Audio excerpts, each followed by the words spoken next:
And we are unbelievably live. Yes. All right, what is up, beautiful people? Wolf Brother Mikos, Chris Renata from the channel, Frost and Fist. And I am very sleepy with bad mic issues. And that freak, of course, is the man who retired me from ever painting Thunderwolves again. But tonight we have on the channel the man who retired freak from painting Thunderwolves. Yep. I burned my brushes.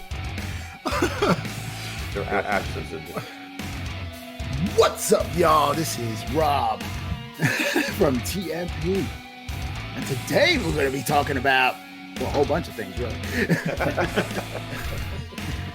Guys, I want to start out by telling you guys this is one of my favorite hobby channels on the internet. Go check them out.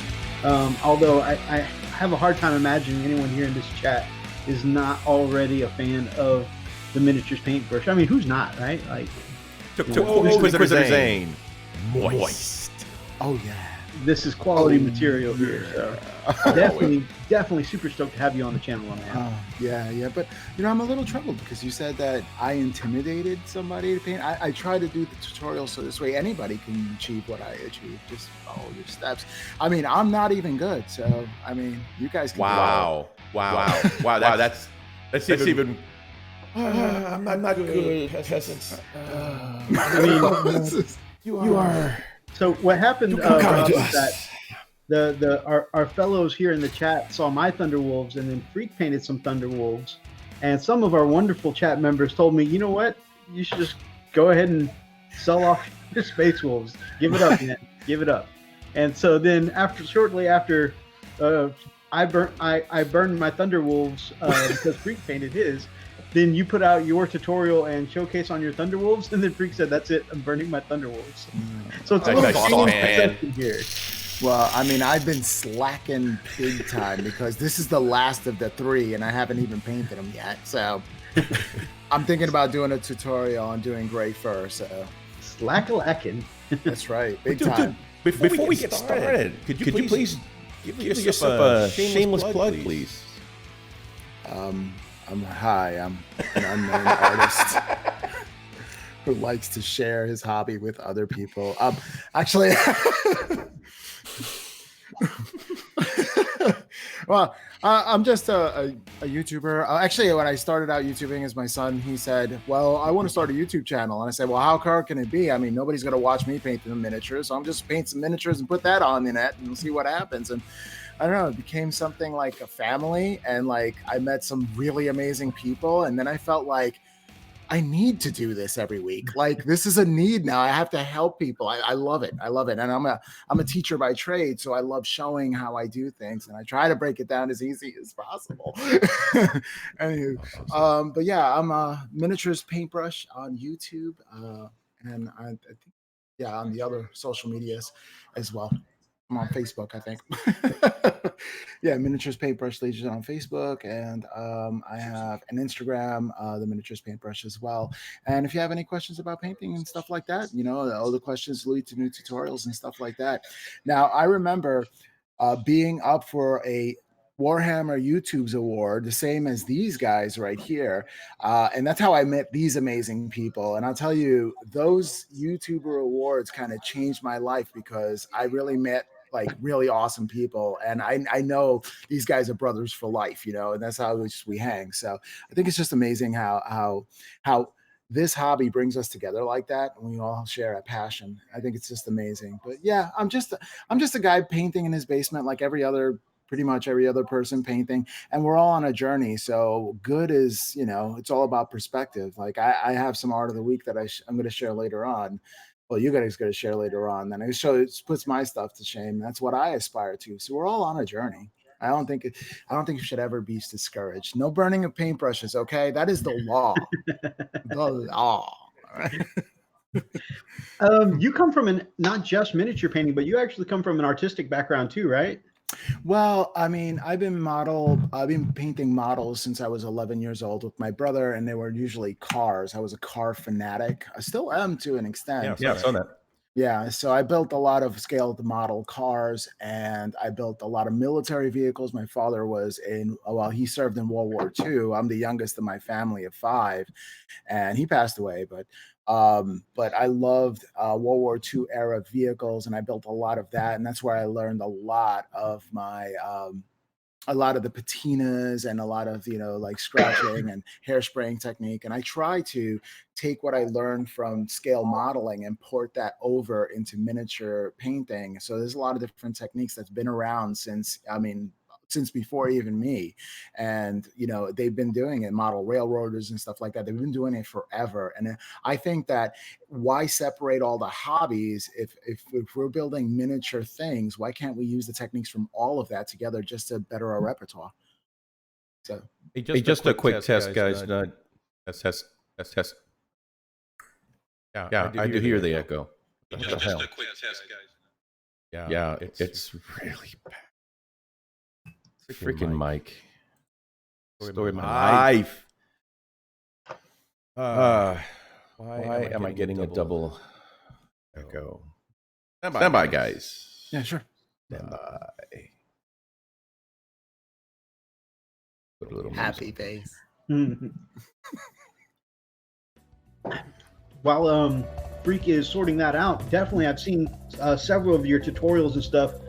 You bringing some of those techniques over from your scale modeling and using them to approach what we do in the hobby a little differently than some, people who are traditional in the hobby. So it's cool to see, the skills become more versatile, more well-rounded as we include other aspects of the hobby. So I really love learning. I mean, being an educator, I love expanding any kind of repertoire. So I'm always trying new things, and always failing a lot. But the thing is, when I do fail, I learn from it. So I get better. I say, oh, next time I'll try it this way. For example, I was actually working on using chipping medium for the first time, actually. So I painted up one of these bases, and then what I did was I diluted the chipping medium with water, which is a total mistake. You never want to do that because water activates it. So I diluted it with water, and then I just put like some painting tape on the side to isolate and get yellow done, and it just ripped everything up. So that went into the simple green, and I was like, oh well, next time, now I know, don't dilute it with water again. And now this is the second time I'm doing it, and I'm doing a tutorial on it because I learned. I wish, and I'm aware I have such personality flaws here. I wish I could do that exact thing you just did. I had a similar incident with my Sakaran where I did this. I'd spent weeks over at Freak's house learning to do the airbrush with the special way you highlight for vehicles, a little different from the way you highlight an infantry figure or whatever. And that was a big struggle for me. It's like, where do I put this highlight, And I was working with Freak, and I was following a tutorial from the mythological Elstonation. Test. And I was following that tutorial, and I finally felt like I got it right on a Rhino, and then I transferred that skill set over onto the Sakaran. And I did a lot of work, went as slow as possible, and I really felt like I nailed it. And then I went ahead and did all the blue around, but to do the blue, I had to mask off, right? And I used painter's tape, and one that was recommended to me, from a few other hobbyists. And I was like, well, this is what this is designed for. So I hope, surely it won't pull up all this beautiful paint job that I even sealed it with gloss medium, trying to get extra reinforce it. And I did my blues on all my details and stuff like that to make it pop. And then I went back to the black end, highlighted up black armor. And, black is already a tough armor color to highlight. But so I already had the armor the way I wanted it, did my blues, pulled up the tape after an appropriate level of drying time. And it just tore up my buttery smooth paint job. And man, I lost it. I absolutely lost it. You guys hear me? Yeah, I can. All right, test. Lag. Now, for the crowd, is there an echo when he does that? Check. I don't hear it. See here. Y'all let us know. going on, guys? What the heck? Let me know what you see. If you hear Two streams. Do you have to restart the stream or something? Yeah, hang on, guys. I'm just working on the actual echo thing. I just got to turn that off. There, you see it. It still echoes. Crap. Check. Oh man, Is it just your mic, or is it's my feed? No, everybody else sounds good. Just. But they're getting like a duplex there. I don't know why. So when it comes to failure like that, I mean, the way I try to look at it. Well, first, when I was learning how to use my first airbrush, I clogged it really bad, and I got mad at my airbrush. So I know it sounds silly. I got mad at my airbrush, and I punished it by not using it at all for about 6 months. And then I was like, I'm not painting. I'm not doing anything. I'm punishing my airbrush. That's how silly that is.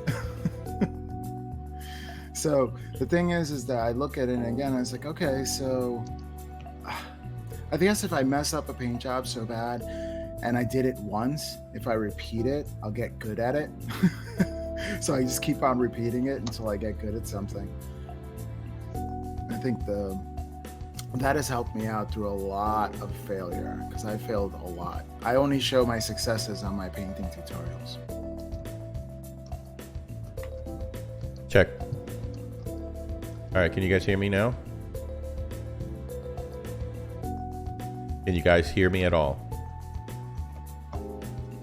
Testing 1. Very similarly, I struggled when I first was using the airbrush, and I kind of put it down for months and months, and you know, I don't know if I was punishing it or if I was just mad at it, or if I was just mad at me for being, you know. You Check go 1. in the corner. Test 1. Exactly, that's what happened. Check 1, 2. So there was just no airbrushing for a while, and Freak would ask me, so when's the last time you used your airbrush? Testing 1. So that's the way it played out for a while, and then eventually I got comfortable with it, and I'm not great with it right now, but at least I can see improvements, you know, as I'm using it. Yeah. He's really good. And it just comes with practice. There was a class that I taught my local hobby store how to use an airbrush and how to be accurate with it, because someone had asked me, how do I improve my accuracy? I don't Check know where 1, to put 2. my patterns. Check. First thing was, have a clean airbrush. That was the big thing. I had a Testing declog 1, his, 2. and the thing was that there was paint caught in the chamber, so when the actual paint came through the airbrush, Microsoft Audio USB, so it was Realtek really hard Audio to USB. tell where it was going to go. So cleaning that out, we completely cleaned that out, and then I developed an actual like road course for your That's airbrush to get thicker lines and thinner lines, Check. little spots, little circles. So you actually have to aim your airbrush at different places, and they had to keep on doing different kind of motions. So this way, when they did the same motions on a miniature, they had accuracy with it. So I actually did like a road course for your airbrush, and that really helped them out. I try to teach my local store as much as possible whenever I can. But like I said, teaching takes up a chunk of my time. I bet.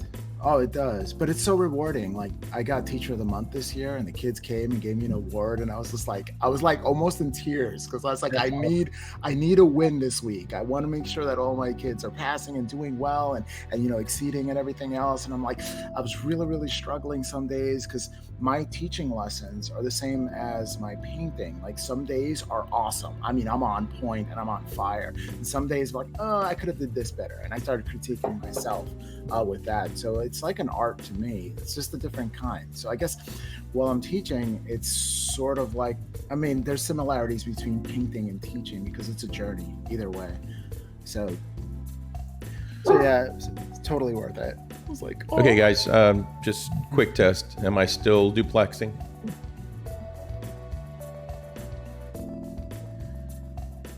Check. I mean, it's still delayed. I'm not a big fan of this new whereby. Yeah, Guys, this is not a technical issue on his fault. It's the streaming app that we're using. They decide to update because updates come at the most inconvenient time. It's like, I really need to get this done urgently right now. Oh, we're updating. We're shutting down your computer. Oh, by the way. Yeah. Oh, well. It makes you want to punch somebody's grandma. At least everybody says you're fine now, Freak. So whatever you did, kudos. Okay. Well, I mean, I'll have to put up with a stupid delay, but it's whatever. I'm going to go real quick and catch up in the chat because there's a lot of it here. We've had some amazing people in the chat. As you know, Child said, "What's howling?" There we go. I love it. Random kit bashing wisdom. Don't misplace sprue. That's fair, my man. That is very fair. I'm pretty sure I've done that before. James Meeks. Feel like I haven't seen you in forever, my man. Great to see you. Dog eat dog world, and I'm wearing milk bone underwear. Well, wow, yippee yo, yippee yay. At least it's not T-bone underwear. X-Gear Commander says happy freaking Friday. Zane says hi again. Skarner says sup. What's up, my man? He totally doesn't make amazing content. Yep, hate that. Right. Wow. There we go. See, confirmation. Okay, that's our peanut gallery. Check. Not like every other person, and I am not in my basement. Zane Husher get kicked or get smacked. Zane says he paints in his parents' basement. Zane also says, "Smack me, daddy." Skarner says there's a lot of cool crossover from scale modelers that is super useful for war gamers. I definitely agree, my man. In fact, I find a lot of those tips from either Brother Rob here or Tonk Dog Scale Model Freak. Let's see, 2 streams. Archer joined the chat. What up, my brother? Skarner says, I think Freak needs to check. He has some videos playing in his systems, like if he's watching the stream live. It's just Freak, get out. No Freak. Wow. That's crazy. You look very casual, Mythos. Yes, I am. No tie today. Bow tie. Everybody says you're sounding better. There's a copy of you over top of Mythos. Test. Hello there. Freak ignore Zane. Refresh your page, Zane. Okay. Oh, so Gamecraft Dragon says this is an epic stream and that we are three of the best guys in the U.S. portion of the Edict Beer Group. Man, that is really awesome of you to say, man. Thank you, sir. Nice of you to say, man. Yeah, definitely. You are one of the best guys too. In fact, I feel like a lot of people who spend time in our chat, some amazing people. Yeah. Running Bear, my man, good to see you.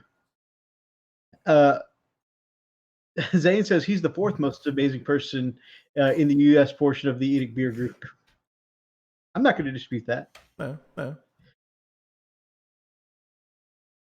Forge the Wild says, I see how it is. I'm listening to a billboard for 10 minutes, and y'all ditched me to this page. I'm pretty sure I know what he means, but I'm imagining him getting out of his car to just try and listen to a billboard on the side of the road.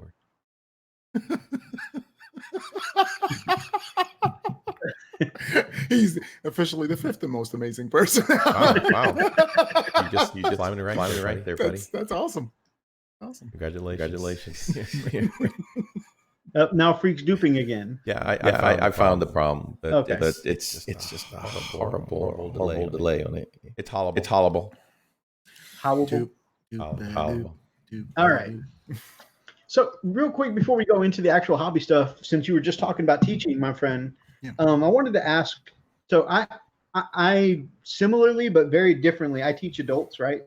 I provide trainings to security personnel around the country. I wouldn't consider them adults.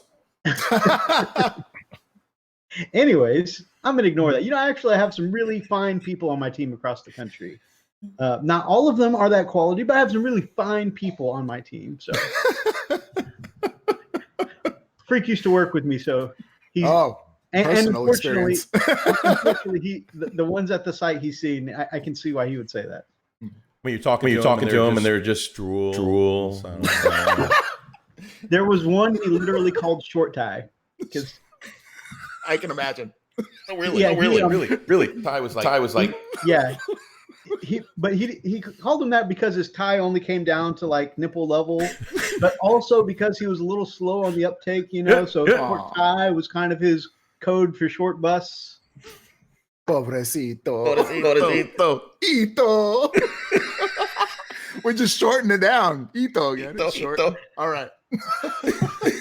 Now we know why they ain't fine peeps. You had Freak Mythos. Was that the problem with that site, Freak? Is it that you were there? Man, I have to be honest with you. I corrupted Mythos. I really do. Because I'm the one that. Gosh. Okay. I'm gonna tell myself. So I happen to be the kind of person that sees the good, but also the bad people, and have a tendency to point it out. Look at this guy. Look at this guy. This guy. It's not all there. Elevators go all the way up at all. Doesn't even leave the first floor. Yep. You see him? Look. And Mythos like he's so humble. He's like looks at me. And I can just see that judgment on him. Just he's like, that's not very nice. He doesn't say it. Never says it. But he's like, So what if he bought a ladder on an elevator? I'm like, well, and I always try to give people the benefit of the doubt. So I'm always telling people, maybe let's look at it from their point of view. Maybe what they were thinking is yada yada yada. Right. And I love him and I respect him for that. But then all of a sudden, there's more of it. And they seem to This is not the hooker story, guys. No. Not No. story. No, that's a different story. That's after our excursion to Chippendales. But yeah. Mythos, where's the bow tie, man? You need the bow tie with the no sleeves. Yes. Because I remember that last time. I never commented on it, but I laughed. No, don't judge lest ye be judged. I mean, it's not. Mythos did a good job. And I'm like, look, Mythos, it's happening more often. And the problem is that they're multiplicating. They're just multiplying, and there it is. Hold on, my music. Here it is, guy. Oh yeah.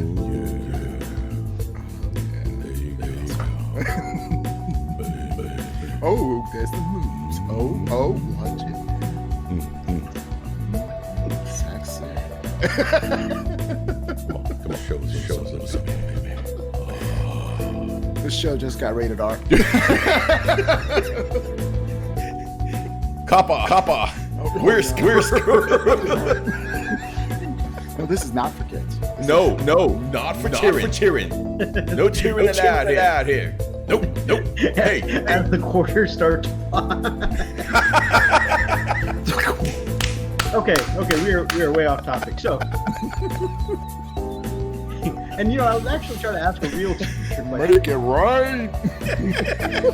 So, Rob, have you ever had those days where like you are on point every time you made an educational point? People were like, "Oh, that's a good point," and when every time you cracked a joke, people were like, chuckling at the funny Mr. Rob, and then all of a sudden you have those days where like every joke you put into your material is like bullets off of Superman, just everything just. Well, when I'm educating and I see a moment to have the most corniest possible joke ever, I seize the moment with fervent ambition, just grab it and say, yes, this is about the corniest thing I could possibly say. And my students actually said, Mr. A, you got a couple of degrees up there, but you missed one.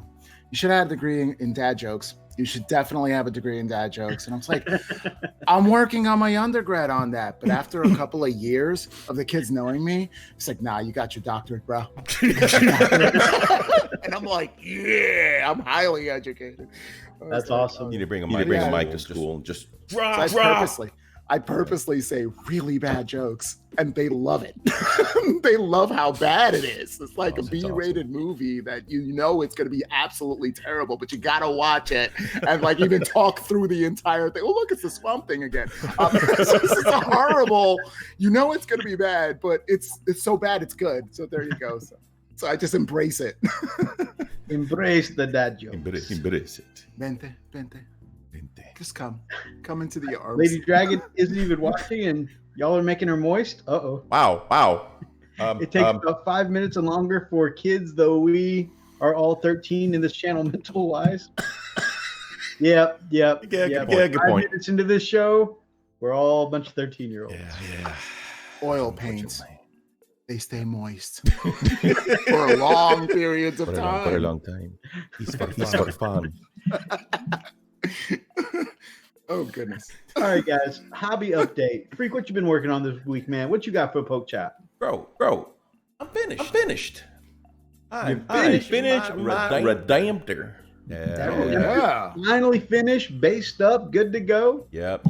She looks beautimous. Where is Love it? it. Hell, let me go grab it. Hold on. Yeah, I want to see it. I love seeing progress. I love, victories. And we got to celebrate the victories. Absolutely. Yeah, because there's just so much negativity out there. So when we rock it, man, we got to flaunt that sucker. Here comes the peacock. Peacock. Front them feathers. There we go. Oh yeah. That's right. Oh yeah. All the decals or decals, the basing. I mean, that sucker looks on point. Thanks, man. Yeah, I love the fading, the dark fadings, the browns with the yellows work so well. The highlights are great. I mean, I can't see really, really well because I wish I had more light.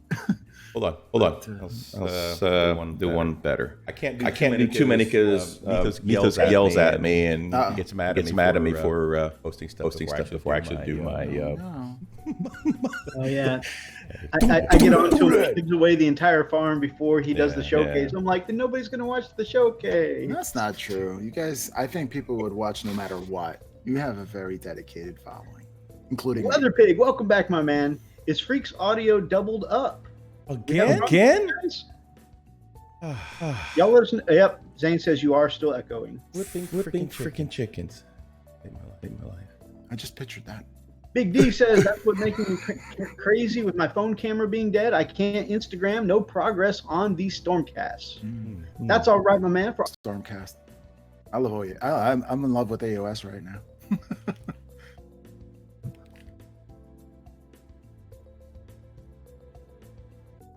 I need to start, Weather Pig, I need to start practicing my g'day mates. So, we're gonna have to help me work on that.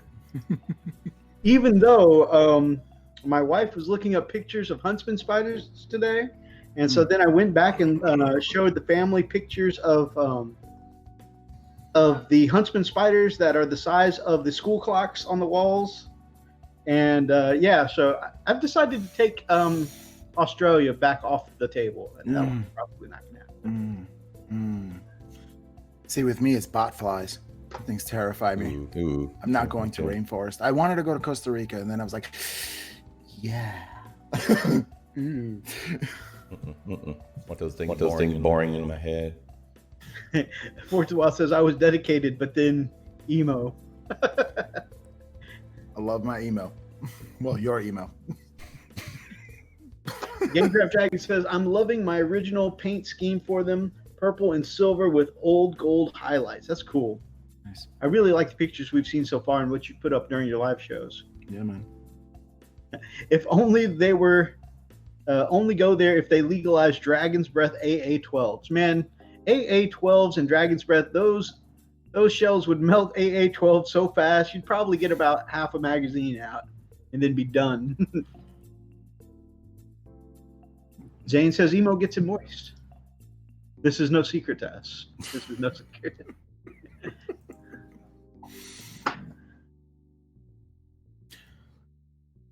Working on any current projects there, Mythos? I am working on a big one. In fact, Freak and I have a game next Saturday, and I just realized that while I've finished up. What was that? Damn it! Not again. I'm to blame. It wouldn't be one of Mythos's models if I did not drop it at some point. All right, so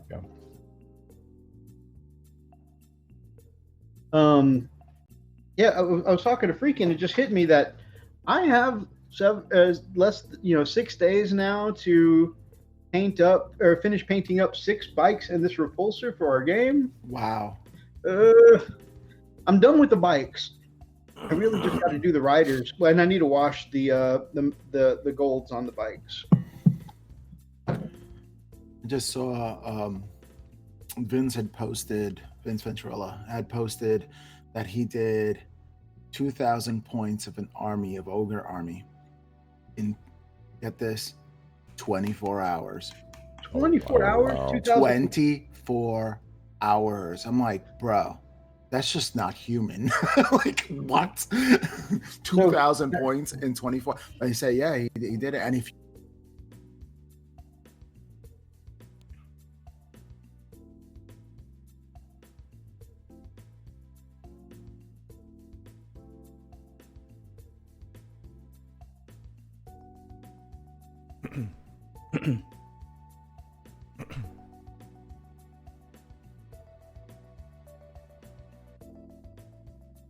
Okay, here's the little quickie here.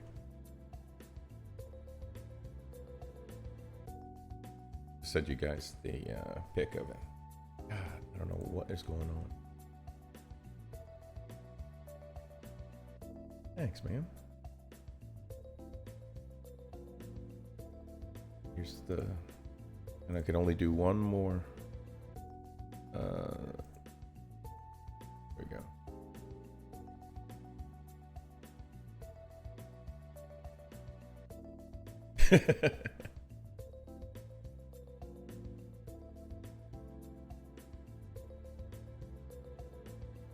Thanks.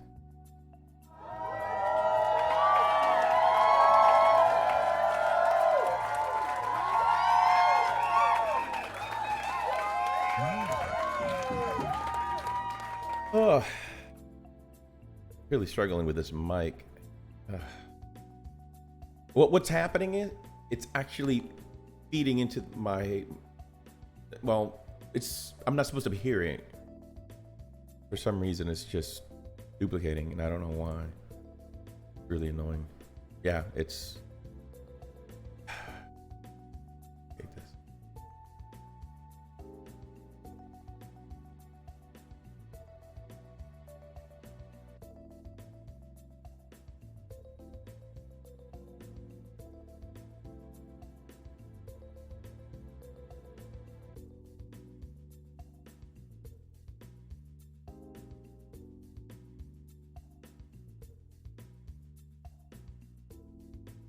What? No. You gotta be kidding. Everybody's up. I don't get it. Wait a minute. What the hell? Hold on.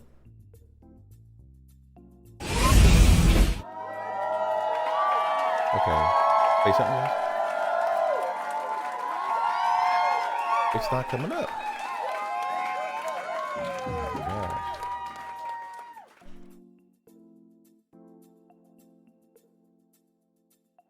Yeah, there's nothing coming through the feed. Weird. No, I see it. It's not even projecting at all.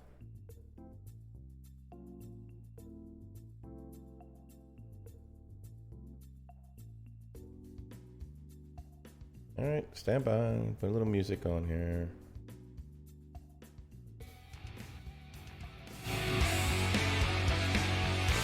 It's not playing anything.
Check one. So this is nuts. No.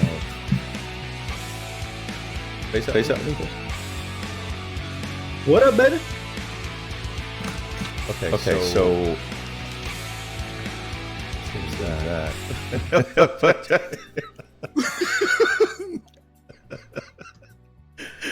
Oh my God. Okay, that's right. Go back to this.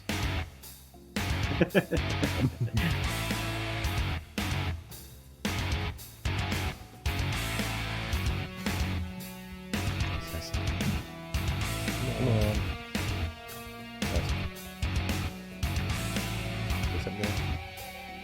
Hello.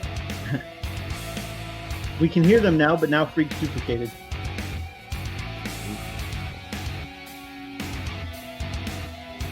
A little secret for you guys. Freak has some OCD. So when we have technical problems like this, well, I apologize, guys. This is just so, well, I would say unusual, but not so much. So it's not unusual. Minutes and we'll figure this out. Otherwise, please enjoy Rob's signage. He's a heck of a writer. He's a teacher. His penmanship is pretty good. The only thing is, he's not writing on a board, paper, so it might be a little he says, wait, it's working. Is it? Stop. Bear with us. My hobby project. This.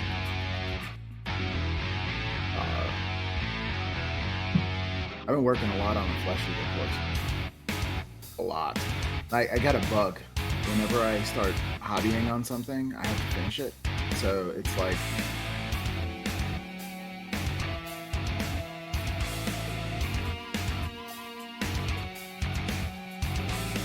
I had to carry on Empire, and I'm gonna have the flesh eater court start collecting box that I had for like 2 years, and I haven't touched. So shame on me. But I was told that I should really paint them up because they're quick and easy to paint up. I always complicate things because I have like the standard I want to hit and develop. So I'm just painting a whole bunch of flesh eater courts right now, and this is just the next stage in another tutorial that I'm going to do as well. And I'm working on how to use chicken eating, so I'm using like pieces like this and chicken and show you how to do that. And then I'm working on doing gray fur. I've always done the Midland fur and things like that, and the other Thunderwolf Cavalry had that brown to gray, which I always wanted to try. So I'm working on that, and I'm totally not working on this. I don't know what this is. I have no idea.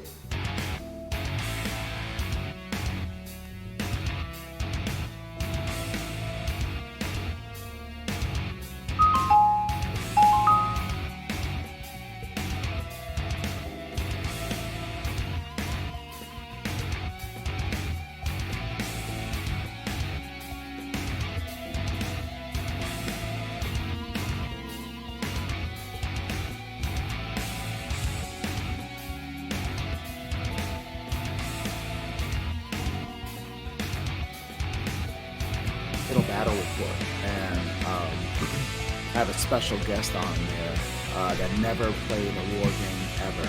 So you guys hear me? I can. Beefus can hear me? Yep. Okay. Turn off the music. We can hear, but not over the music. Yeah. Okay. So let me see what's going on with that mess. Coming up on this one. Yeah, I know. It's all jacked up because I changed the whereby, because I went to the original, but I had to change all of the settings to accommodate that. So I totally changed it. With all my, this is my last broadcast that I had all my broadcasting woes in the beginning. Okay, let me see if I can get back to that original one. So.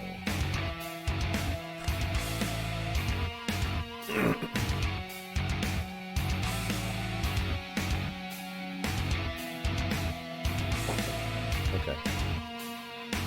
You guys hear me okay? I hear you fine. You good?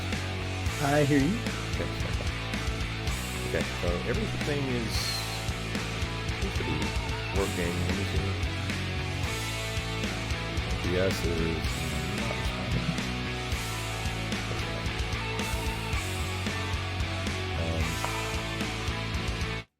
okay. Let me get this music off. All right, guys. Last thing here. We're going here by feel because my OBS just stopped. So, but at least I can see what's going on. I'm kind of flying, literally, by a thread here. Does sound all right? You guys, go ahead and sound off. Just testing. Check 1, check 2. Methus. Mic check 1 2 1 2, baby. Hey guys, how's that? Guys, I think this is actually my fault. Why? What'd you do this time? Because I think when I put on the bow tie and got to dancing. Oh, you broke the internet. You broke the internet. Couldn't handle it. Just too much. One concentrated verb. One concentrated space. Way too much. It's like looking in the sun. It's like, it's too brilliant. It's too brilliant. I can't. It's like, all right. It's the kind of things that mom would say not to do, you know? It's like, don't do that. I know, I was about to stop. But mommy, it's perfection. I can't help it. No, child. All right, guys. Again, so sorry about all that, but yeah, we finally got it going.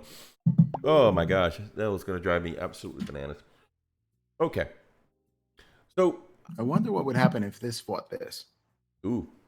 All right, so Brother Rob, you mind recovering your hobby progress for the week? Oh, sure. Okay. All right. So for this week, I am working on a tutorial on how to do gray fur. Because I've done the Midland fur, I've done the tutorial on that, and I did a tutorial on my last Thunderwolf Cavalry that was like a brown to gray mix, and now I'm just going to do straight gray like it's on the base of my my other Night Titan, and I want to do a tutorial on that. I'm also working on a tutorial for using chipping medium. I have other tutorials on flow improver and not using what was it? Liquid mask. Yeah, because that's a nightmare. And and a couple of those. And a lot of people seem to like those. So I wanted to do one on chipping medium. So I painted up this base over here. And I used this technique that I didn't mask at all, but I used a card. And I showed you how to use a card without masking in order to get these lines. But then what I'm going to do is I'm going to actually chip off the paint and get rust underneath that. So I'm working on a tutorial with that. Constantly working on my Flesh Eater Quartz army, and I am like so singularly focused with this that I will just work relentlessly until it's all complete. And but yeah, they're a blast to paint because, you know, there's no perfect hard lines. They're organic. So if something is not perfect, it doesn't matter. You know, it's like, it's fine. And it looks great. They're coming out really good. I'm actually very happy with it. And I guess like my toughest critic over here. But yeah, Flesh Eater Quartz. I am on a Flesh Eater Quartz kick. And I don't know, a tutorial on, I have no idea what this is. It's just dude. Maybe it's an orc. Is that what orcs look like? Sure, why not? Well, I'm working on that as well. Well, at least that's this week anyway. I'm just kidding. Well, not as much as you're doing, Mito, sir. Yeah, I'm busy for the next week. Oh, and I have what is it? I did a Warhammer Underworld's battle report.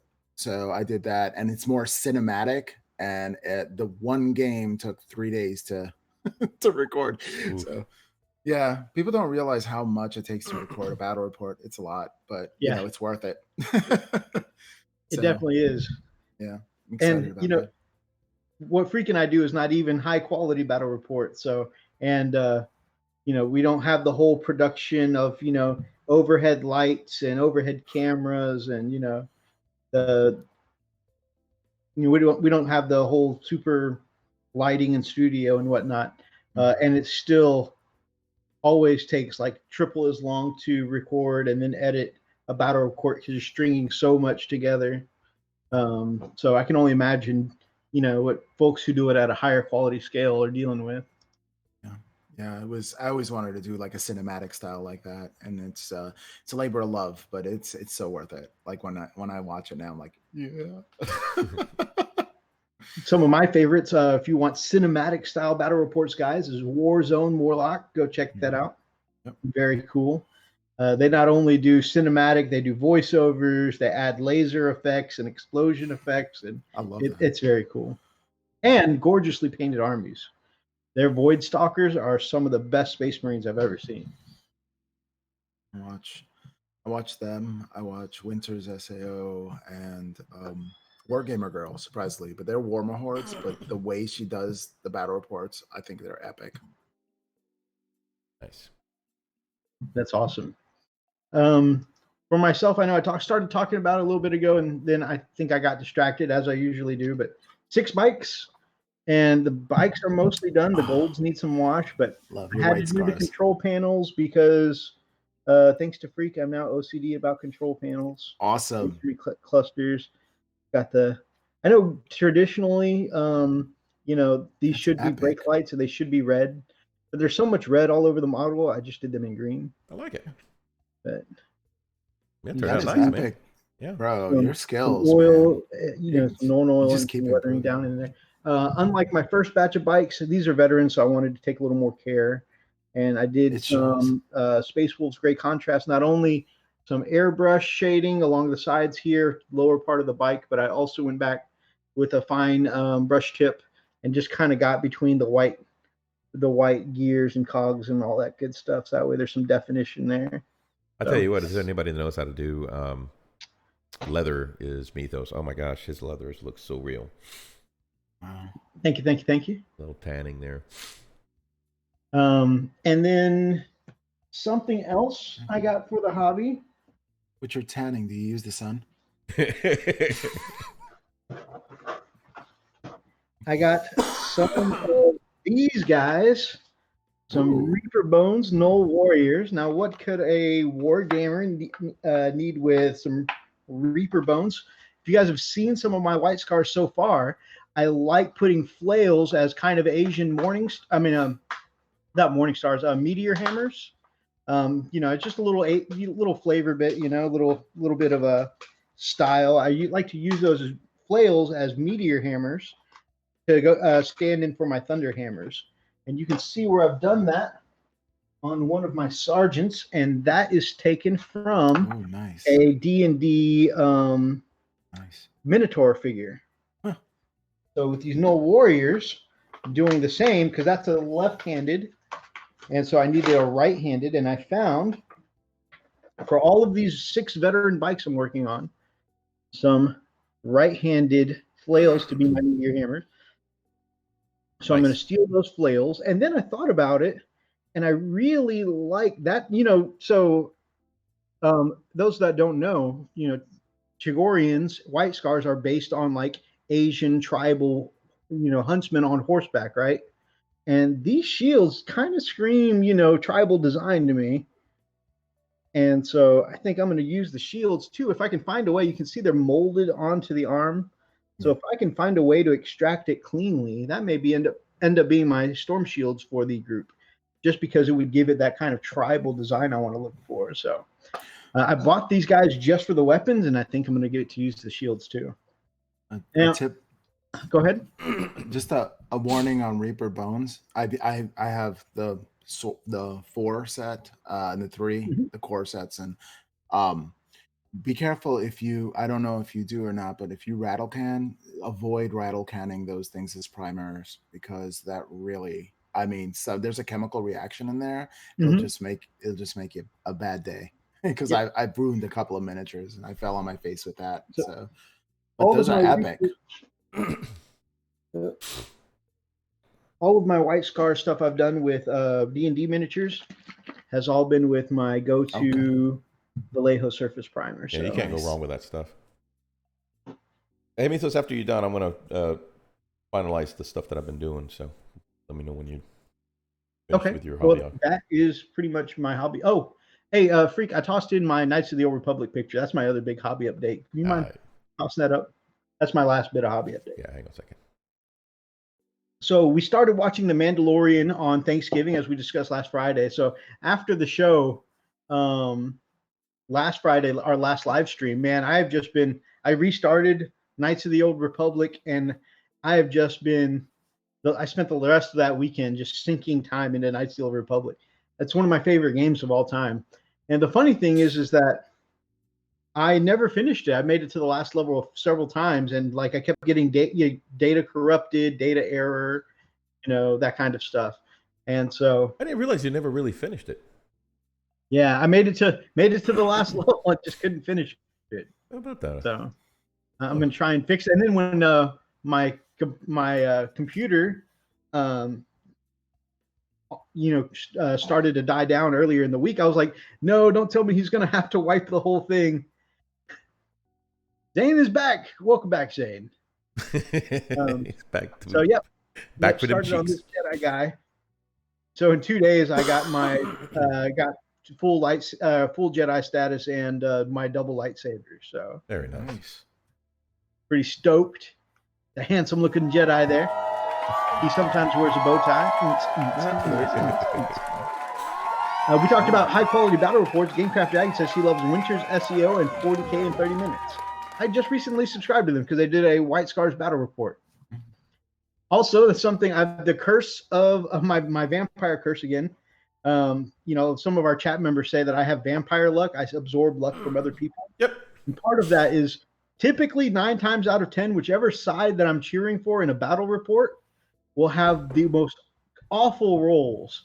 Like one guy, and I've watched a dozen battle reports, so I'm not giving any spoilers over the last week. One White Scars player I watched this week, he went to roll for his warlord 3 times, and all 3 times rolled a 1. So that was like warlord in first turn. I was just like, no. With a storm shield. So yeah, just whoever side I'm cheering for, they do awfully. Rob, I'm going to try not to cheer too hard for you during your next battle report coming up. Yep, you jinxed him already. Well, I got to tell you, filming it, I already know who wins. No, you understand. It's that bad. He will change the course of the film. Change. Yep. If I won, and I filmed that I won, it would change. It will change. That's how his vampire luck works. It's like, go Rob, go Rob. All of a sudden. You know what? I'm going to test this. Ethos, next week, cheer for me and see what happens. I want to see what happens. I want to test this vampire luck. This is going to be a thing. And then you can respond on that Friday to see if it really is working or you not. Don't understand. I am bringing this upon myself. You are. Because you know why? As an educator, I want to learn. So I'm learning your ability. So I'm like, wow, that's pretty cool. Guys, I might find that useful one day. Y'all heard it here. So if his computer goes up in smoke, you don't know why. No, not the computer. You don't understand. Not root for my computer, please. This is what happens. It's working now. I mean, after a couple electrical grids died, it's working now. We had to sacrifice a couple of the Eastern Seaboard, but it's fine now. Guys, I definitely recommend you guys go over to the Miniatures Paintbrush next week and see what happens in that battle report. Is my cheering for him Let's see what happens. Going to change the course of history? I'm telling you, I don't know. I'm a little skeptical here. Let's see. It's gonna be bad. Nate says everything burns, everything fails. We'll call it the curse of Mythos. Hey, I'm telling you, that's not new. That's not new. And then he and I, something happened. There was a transfer, and then I got it. Yeah. So yeah. He gets apple pie. I get tased. Oh yeah. Yep. So it used to be me.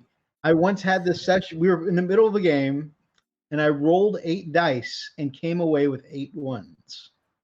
And they were all saves. Statistically, almost impossible. Right. That's exactly right. That's absolutely correct. I remember rolling the dice, and I looked up at them, and I said, all right, I have to make a couple of these saves, or else the whole squad is gone.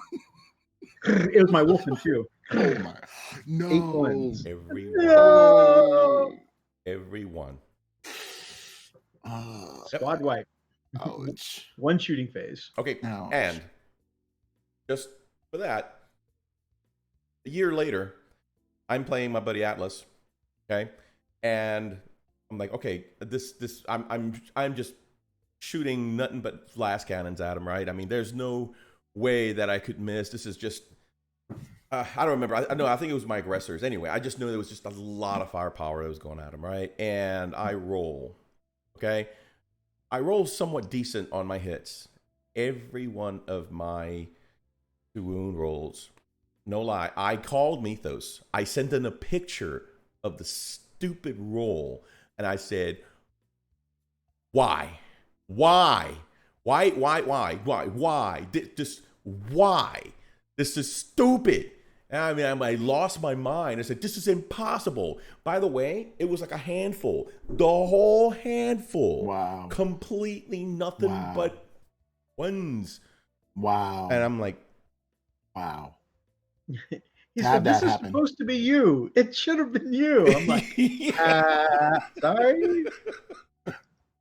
I remember when the change happened too. I had an extremely stressful week at work. And like the kind of stress, like you've got bile in the back of your mouth. You sometimes, have to go to the restroom at work and throw up bile. It's that kind of stress. Oh. And I told Freak, I said, Freak, I've been praying if I can just pull out of this trouble I'm in at work, and we can save the contract. And you know what? I'll happily roll ones all weekend when we play. I'll keep rolling the ones. I'll happily take it. And I don't know. I was praying and negotiating, and I don't know what happened. But work went okay. Things got better at work. And all of a sudden, first it was like a very even, roll. Like if something amazing would happen to me during the week, I'd have okay, not very good luck. But if I had bad luck at work, I would have, boom, just amazing rolls throughout the week or the weekend. So it's like a balance kind of thing. Mm. And now my balance seems to have stretched out, taking rolls from poor people on the internet. Give me I'm gonna play Space Wolves. Oh, sweet, go Space Wolves! Oh, they rolled all 1s and 2s after I started cheering for them. No. Creators are putting comments on their own, on their own videos. This is not how this was filmed. This somehow was doctored and changed. We're looking into the hackers now. Like, and Big D says, the NACL lol.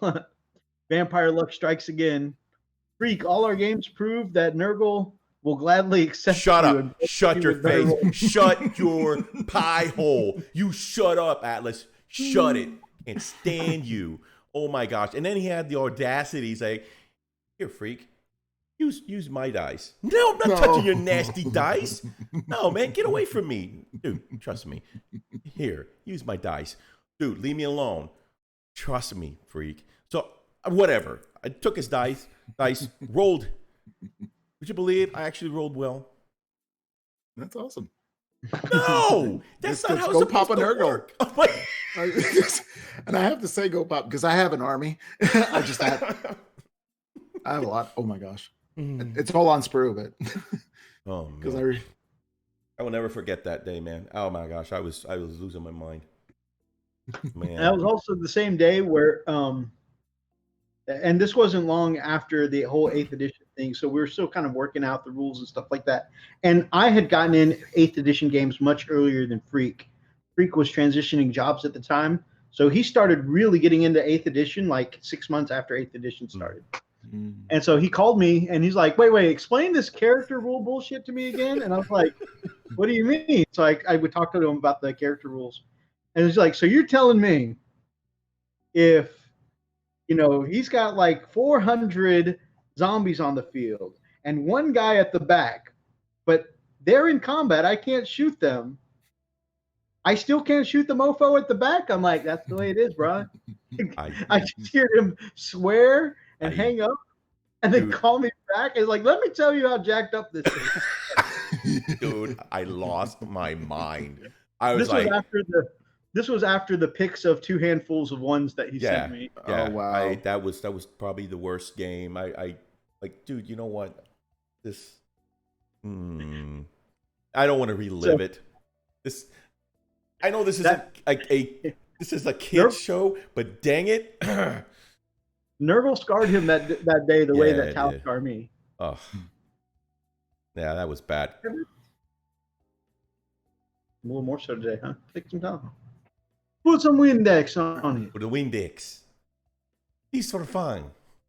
Well, I mean, it could be worse because I've never won a game that wasn't handed to me.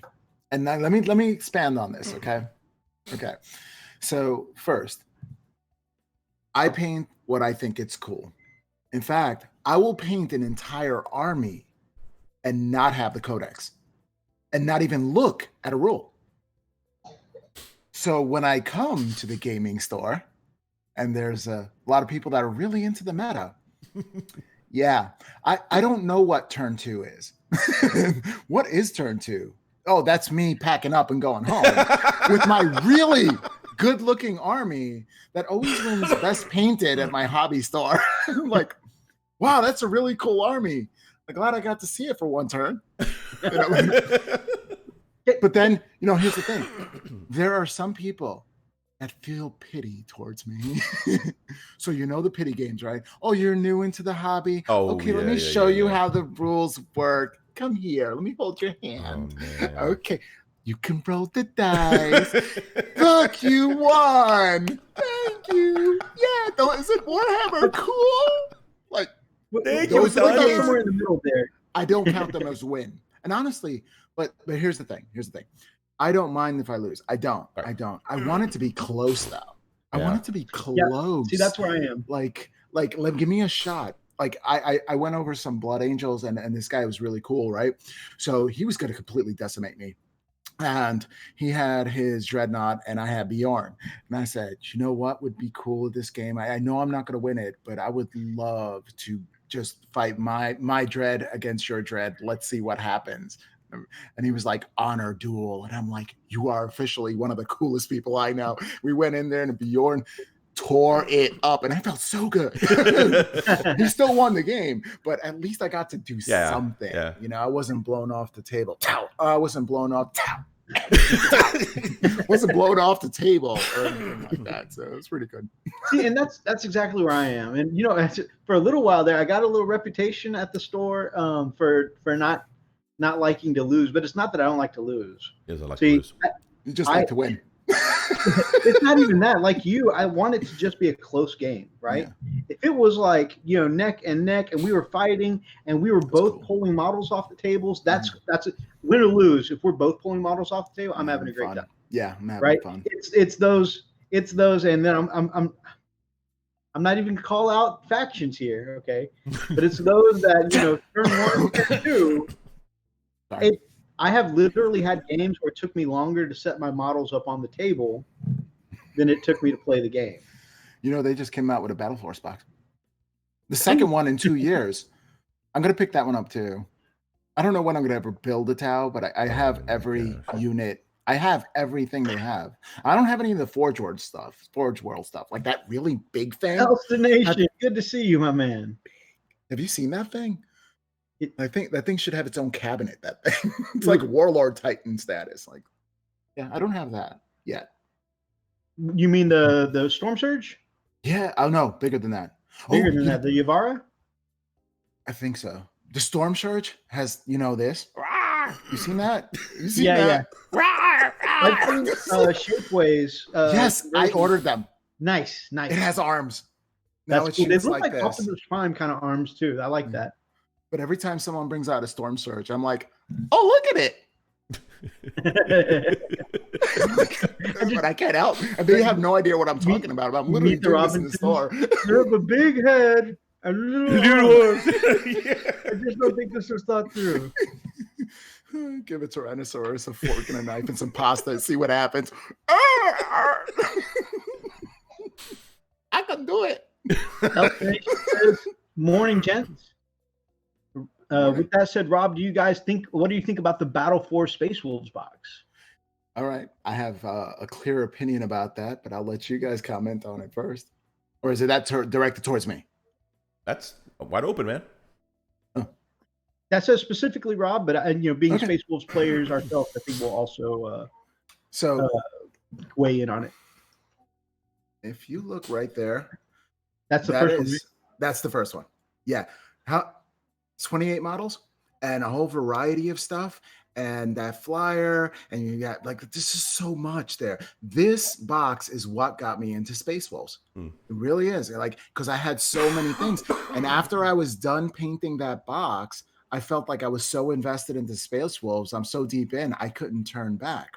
Now, the way I look at this Space Wolf box, if I did the exact same thing and just painted the items that were in that Space Wolf box, at some point in time, I'll be like, yeah, okay, so, maybe I'll paint more Space Wolves, or maybe I'll just do a different faction. I can jump out easily. See, this one traps you in because there's just a whole bunch of cool models. That one, the one that's out, it's just light, in my opinion. It's so light. There's not too much there. Now, granted, if you don't own Space Wolves, and that's the first one you're getting, it's pretty cool. You can't go wrong with the Wolfen, in my opinion. I think they're a cool model. Some people disagree with me, but is that the one with the Stormfang gunship with it? Well, they both have the Stormfang. Yeah, they both. Okay. Yeah. So you can go wrong, but you can't go wrong with that. But this bottle has a dread in it, so of course I built the Bjorn, and you don't have that with the new one. Of course, you have to, but you don't have that with the new one. And I just think I don't know. I wanted a Battle Force box that I could sink my teeth into. I wanted something from it, but I have all those models. It would be so redundant. Now, let me buy what I already bought. So I was a little disappointed personally, but if you wanted to start with Space Wolves, that's a pretty cool box to get. But personally, I wanted more. Maybe I'm just being salty. What do you think? You think maybe they should have just ditched the Stormfang gunship and maybe thrown on some other types of Space Wolves instead of? Because that's a lot of points that you're really sucking down anyway. So. Well, what's the that new tank? The really shooty one. What is that? The Repulsor? No, the other one. The Executioner? That's the one. Mm-hmm. I think that if the Executioner was in that bad boy, I'd pick it up. I would. I think that sucker right there. Because the thing is that with the Storm, the ship itself, I don't think it can carry Primaris, can it? And that's the way. No. Then that's the way the company's going. So eventually they're going to revamp the flyers for Space Wolves if they're going all Primaris, and the little guys are going to is it Legends? Yep. Yeah. So if they're going to go to Legends and we're going to get all Primaris armies for 40K, then that flyer is going to be out of date. Yeah. It's not going to be relevant anymore. Yeah. Good point. So. All right, Freak, I'm about to send you so you can see what's in it when you weigh in. Okay.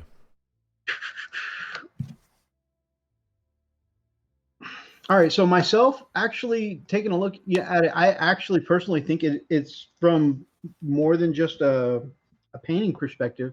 I think actually it's a really good box personally, because you get the ship, the Storm Wolf, you get the Wolfen, you get a Tech Priest, which doesn't really serve the rest of the set. Right. But then you get some Primaris guys, and this, I think, is actually a pretty decent start, because what I see when I watch a lot of battle reports, guys who are going even semi-competitive, there's a lot of mixing of both Wolfen and Primaris Intercessors, right? You need the Intercessors so you can get your battalion, and we talk about this all the time. They're just better troop choices than the non-Primaris troop choices, right? So you got 2 squads of Intercessors. You get your 3rd squad, boom, and another HQ, boom, you got a battalion, right? So then you got the troop choices you need, except for, like I said, you need 1 more HQ, you need 1 more troop choice. But then after that, you've got the Wolfen and the Storm Wolf. And guys, I have had a lot of success putting Storm Shields on all my Wolfen and Thunder Hammers, piling them all up in the Storm Wolf first turn, send it over to the enemy lines, and literally let them get out the taxi right at the door of anything you want blown up. Myself, I say put them in with the Wolf Priest, right? So that way they get the free rerolls. Every hammer hit will hit. And with that straight 3 damage, everything is dying. with those 3-up invols and 5-up feel no pain, they will last through some serious firepower. And I've seen them blow up some Bane Blades, just about any tank. And even an Imperial Knight, in one turn doing that. For turn 1, they fly up the field. Turn 2, they get out and pound on a Knight. Turn 3, they laugh in Fenrisian. So here comes the can openers.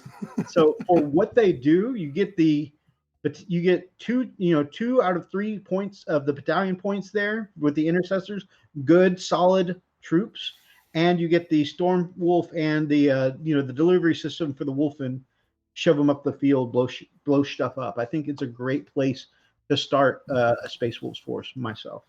Yeah, I've seen this box. Remember, we talked about it a little bit. It was when they first announced that they were doing these boxes. And I just wanted to, so you could take a quick look at which models there. Yeah, I mean, the intercessors are great. Like you said, I've seen your intercessors at work, and I think they've done an amazing job. They definitely hold the line. Man, you just put them in the back line and just let them go. Just it's a set them and forget them kind of deal. The Wolfen, I got to be honest with you, the Wolfen are absolutely just badass, just straight up badass. They.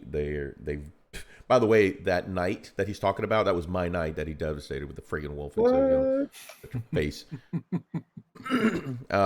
So yeah, they got it where it counts.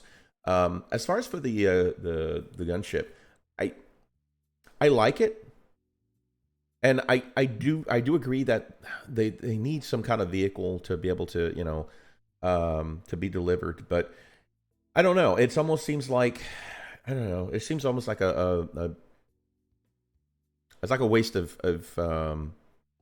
I've got nothing really bad to say about this, but it's almost like a waste of points there for this. You could have a lot more different models, and I think for me that's what grabs me is like the different models, the different miniatures. I like the gunship. I think it's pretty cool, but then again, that's predominant amount of points right there. That's what's really going to take up everything else. So. So you think that this is too low of a points value to go for a flyer? No, I just think that the flyer could have been substituted with something else. I don't know. Maybe some other models, maybe some other Wolfen, maybe some of the termy ones. It's just I don't know. Again, like I said, I like the box. I really do. I don't know if that's really says, hey, check out Space Wolves. Right. We're awesome. I don't think it broadcasts that. I think they were going more for efficiency. Yeah. Because the Wolves or the Wolfen need a delivery system or they're not going to be effective. I get it, and I agree, and I don't disagree with that at all. But I mean, if for like to Rob's point, if I were a brand new Space Wolf player, or I'm interested in Space Wolves, that really doesn't really scream, hey, come check it out, this really awesome Space Wolf starter kit. It gets you playing right now, right here, gets you on the board. So you're more of the opinion that the flyer should have been an additional pickup, not necessarily a collective battle force. Yeah, I guess so. Like I said, it's not. I don't feel strongly about it. It's just that's the first impression that I have. So. That makes sense. The gunship is also a great flyer. I like the gunship version, but because I love rocking my Wolfen, I tend to find that I use the Storm Wolf more often. Yeah, and efficiently, it works. It works perfectly. Ask me how I know. Ask my knight how he knows. Oh man, Weatherpig says that they just put the Slave to Darkness box on pre-order, and he just pre-ordered a different kit. Oh no! Oh. Oops. Running Bear says, as for the box, pretty much great start for someone. Even if you got someone 3 boxes, yeah, man, you got 3 flyers, 3 squads of Wolfen, and basically 2 battalions worth of points. Man, that is that's going to be a good. Wow. Somebody with 3 boxes of that are doing well for themselves. Yeah. Weatherpig noticed something in my background. One of my Gundam sets. Oh, no. So we played Darklight and I, and Lady Nightfall, Lady Nightfall here, Lily.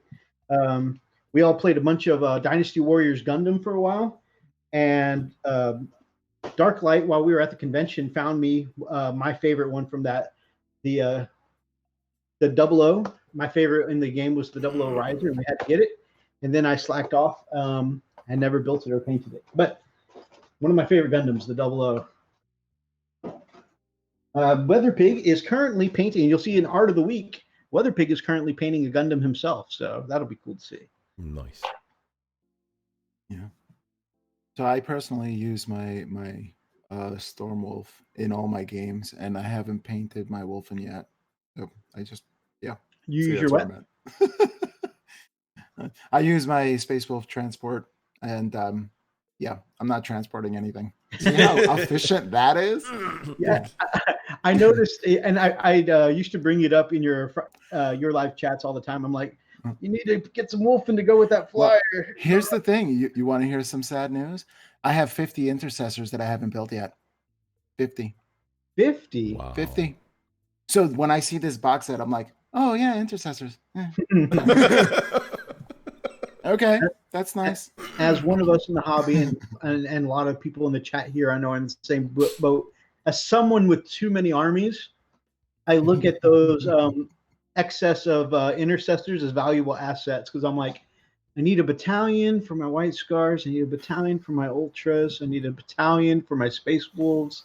So I'm just looking at like, that's 3 by 3 by 3. I need 9 by 5. I need a lot of intercessors. Yeah. I also have some eliminators, but they're almost double the points of intercessors. And I'm like, they do cool stuff, but I just want a battalion. I have a ton of Hellblasters too, but I'm not going to paint up any of my Primaris until I finish all my little guys. So I still have Logan Grimnar to paint, and I have my Wolfen to paint, and then I have 2 Wolf Priests to paint, and then I need to go ahead and put out my showcase for my Logan Grimnar, because I'm pretty sure I'm going to be afraid to put out mine after you put out yours. Oh, don't do that! Come on, come on, man! Go ahead and throw it out as quickly as possible. Like, guys, watch this real quick. Quickly. Well, here's the thing. Once I paint all those up, it's just all Primaris, baby. I think the first thing I'm gonna do is I think I'm gonna paint up. Oh well, my chapter master, I guess. I don't know. Not chapter master. I'm gonna paint out the Wolf Lord. Ragnar Blackmane, definitely my hero. I have to do a custom version of that. So I think it's going to be my first introduction to Primaris Space Marine. So I'll do a conversion on that, and I'll see what my Ragnar Blackmane is. That'd be cool to see. I have to ask a lot of the artists out there that have painted it to an epic scale and say, okay, so let me break down what you did and ask them questions. So did you use the oil paint here? Did you do at this step? And then I start writing notes. So I'll write like 5 to 10 pages of notes before I even lift up a paintbrush or anything like that. I'm like, okay. And then I get the concept in my mind. So this way, when I sit down to paint, it's all like, I know the steps. So it just goes, and I just hammer it through. And before you know it, 8 hours later, I'm like, oh yeah, I made some progress. That's awesome. You know, it's funny. Typically when I, before I start any kind of project, I actually have to look to see if anybody else has done something similar. And it's okay if it's a different color, but the concept is what I'm looking for. I'm looking for the concept, the thought, you know, the pattern, you know, what got them to that point. So a lot of times, because yellow is definitely can be a problematic color to paint for most people. And so there's not a whole lot of picks with the same style that I paint with. So, but there are a lot with either blue or green, you know, and I love what they've done with it. And I love these really cool, really cool ideas that some of these creators, these painters have done on these other colored models. And so what I'll do is I'll take that model and I'll say, okay, I'm going to use that same technique, but I'm going to do it with my yellow. And it works out for me because, you know, it's just, you know, so I'm going to use that same technique, that same idea, and that thought pattern. I'm just going to convert it, transfer it onto my Imperial Fist. And it typically works out well. This is the first model this is funny. This is the first model that I've actually emulated almost verbatim with a model that was that Mythos had sent on the in a chat, and it was, I loved it so much. I loved the black. So you got the black shoulder pad, you know, and a lot of the black outline, which I really like.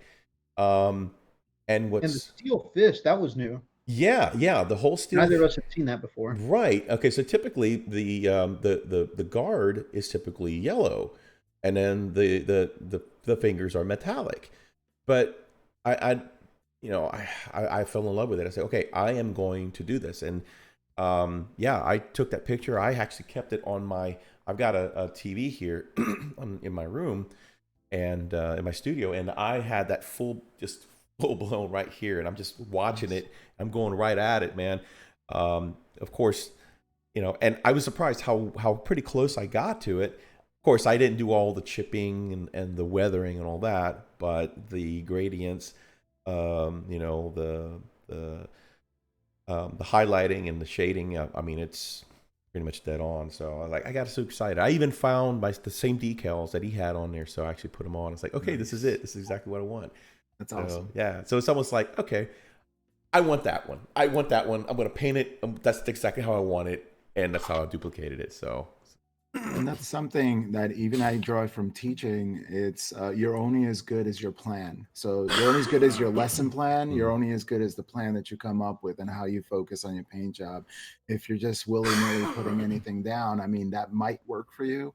But if you planned out the steps and process and know ahead of time and can conceptualize what's going on.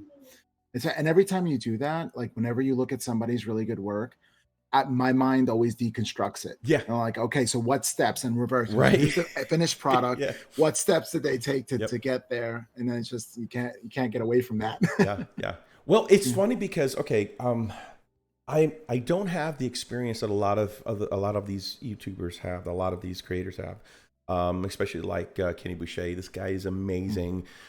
Amazing, and he's been doing it so much and so often that he just does it without thinking. He can sit there and while he's chatting, he's just knocking them out. All right, guys, let me tell you, this is really easy, super easy, ancient Chinese secret right here, and he's just tearing it up, and I'm like, wait, pause, and I'm just goggling over the work. I'm like, I have to rewind this to see that again because he's just burning right through it.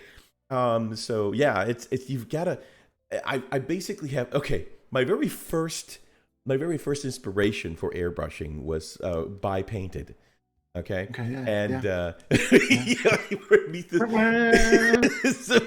Mythos. Okay, first of all, for Mythos, that's like melatonin for him. It's like a pound of melatonin, he just takes it. Yep. For me, I'm like just absorbing it, man, just soaking it up. And I have nothing against by painted. He has amazing skill. He does phenomenal work. It's just that his voice is very soft. Delivery. He sounds like he's trying to tell you how to relax all your muscles. Yeah. Open up. Relax your head first. And your neck, right? Now your shoulders. You're falling into. Let me tell you how it works. First thing we're going to paint is we're going to paint the top. Okay, and now we're going to mix this paint. I mean, that's exactly how it's. It's like it's very soothing, Yeah. And for me, I'm like, okay, I'm getting it. I'm getting it. This is all right. I'm getting this, man. Mythos on the other side is like. I got another one for you. Painting Buddha. He doesn't do it anymore, but his stuff is award winning. But yeah, if you can stick with it, you'll learn some great techniques.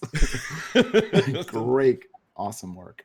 Yeah. So Elston Nation said the same thing. By painted was one of my first inspirations. He says, they really I liked his execution, and I liked the way he showed you how he did it.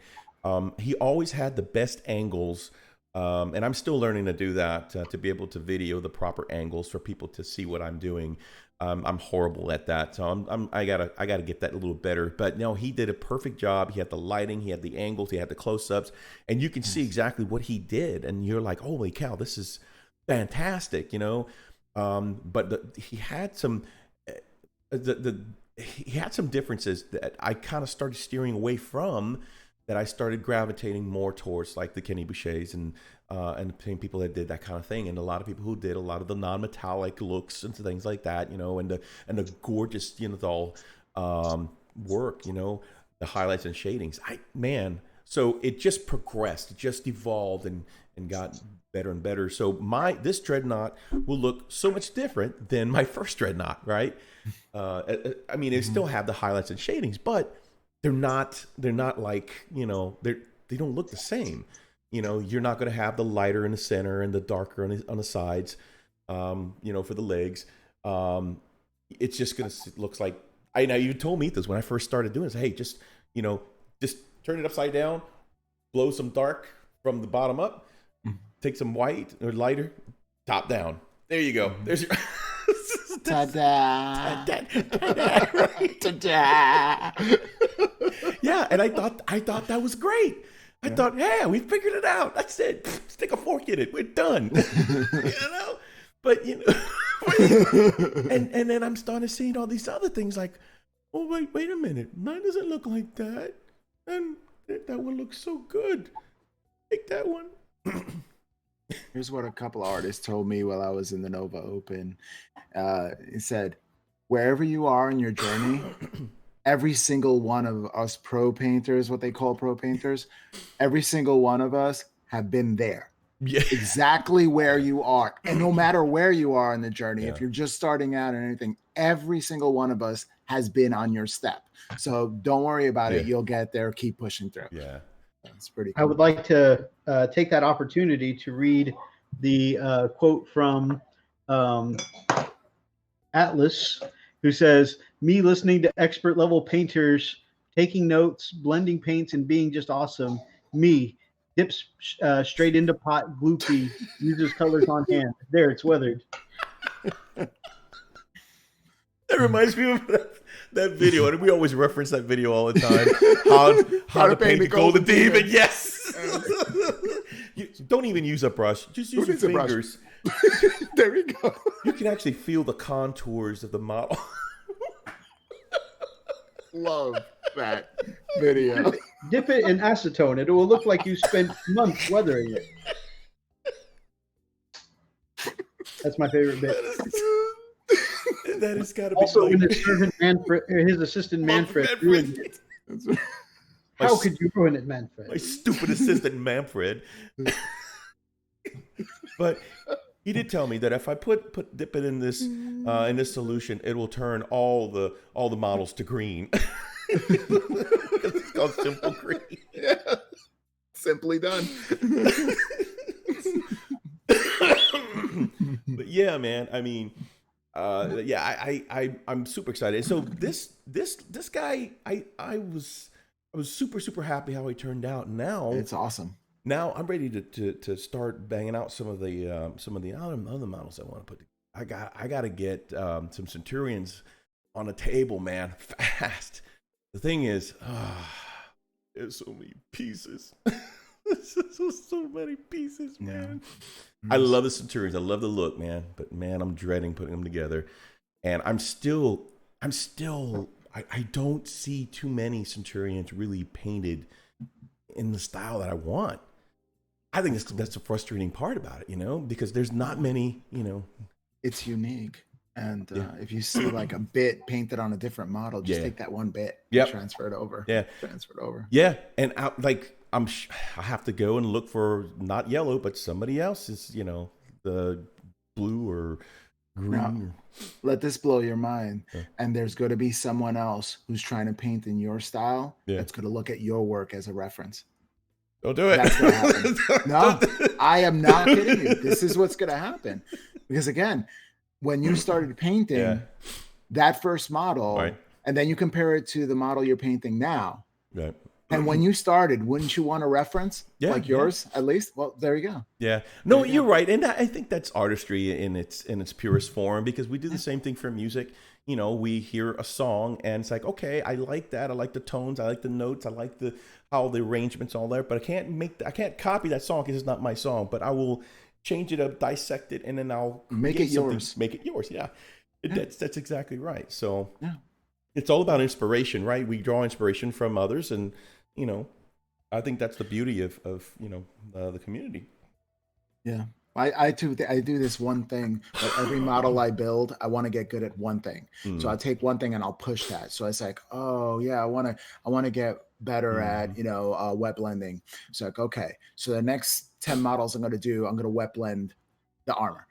And no matter how it comes out, I'm going to wet blend every single. I wanted to do non-metallic metal, so I did my whole infantry to my Space Wolves army, like all their little edges. I did it all non-metallic metal, and the first one looks pretty. It's still in the ugly phase, and then towards the end, I'm like, wow, that actually kind of looks like gold. I mean, it looked terrible until the last 5 minutes, and I'm like, last 5 minutes, oh, it's gold, it's gold.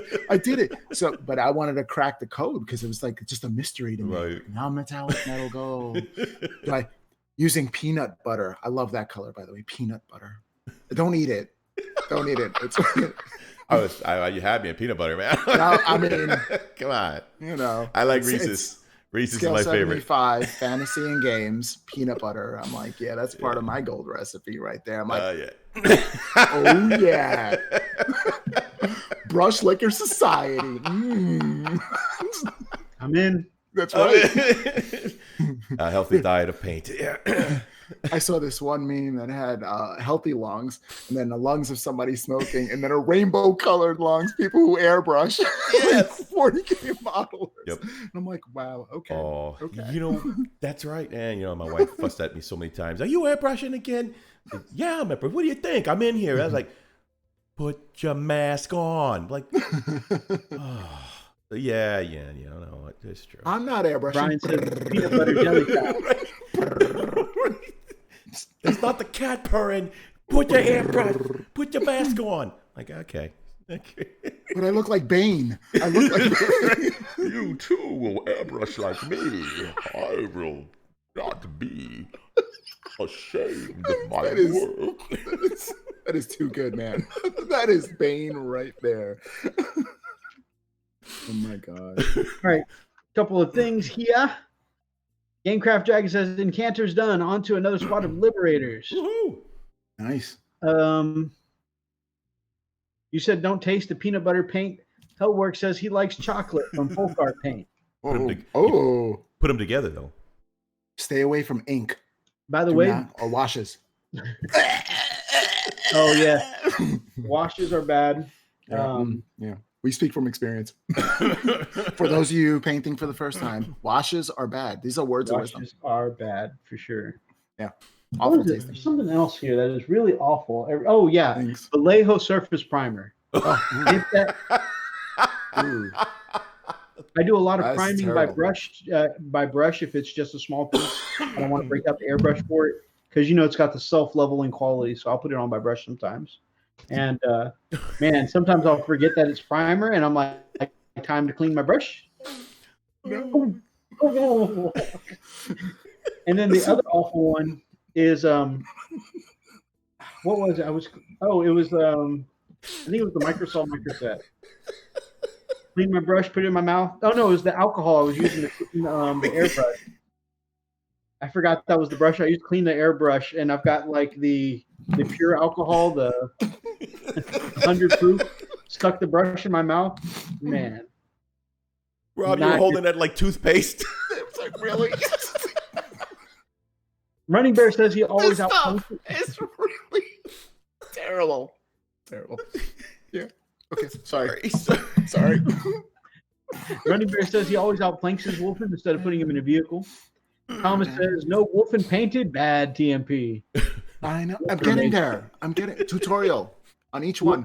Wolfen are amazing. And everybody will burn their Wolfen later. No, don't do that. Come by my hobby store. I'll teach you one-on-one. When Freak paints his Wolfen. Yeah. First, I will burn my first year ones. Then I will burn the new one. Right. Just put them all in a bonfire. Cujo painting. Look at his, and I want to burn my brushes. It's like, Dog Freak is back. He's been watching some Mandalorian, and he's been explaining. some of the lore to his wife, who's catching up on the series. Oh, wow. He said, when you were talking about the How to Win a Golden Demon, he said he likes using watercolors and finger painting at its best. His biggest issue is his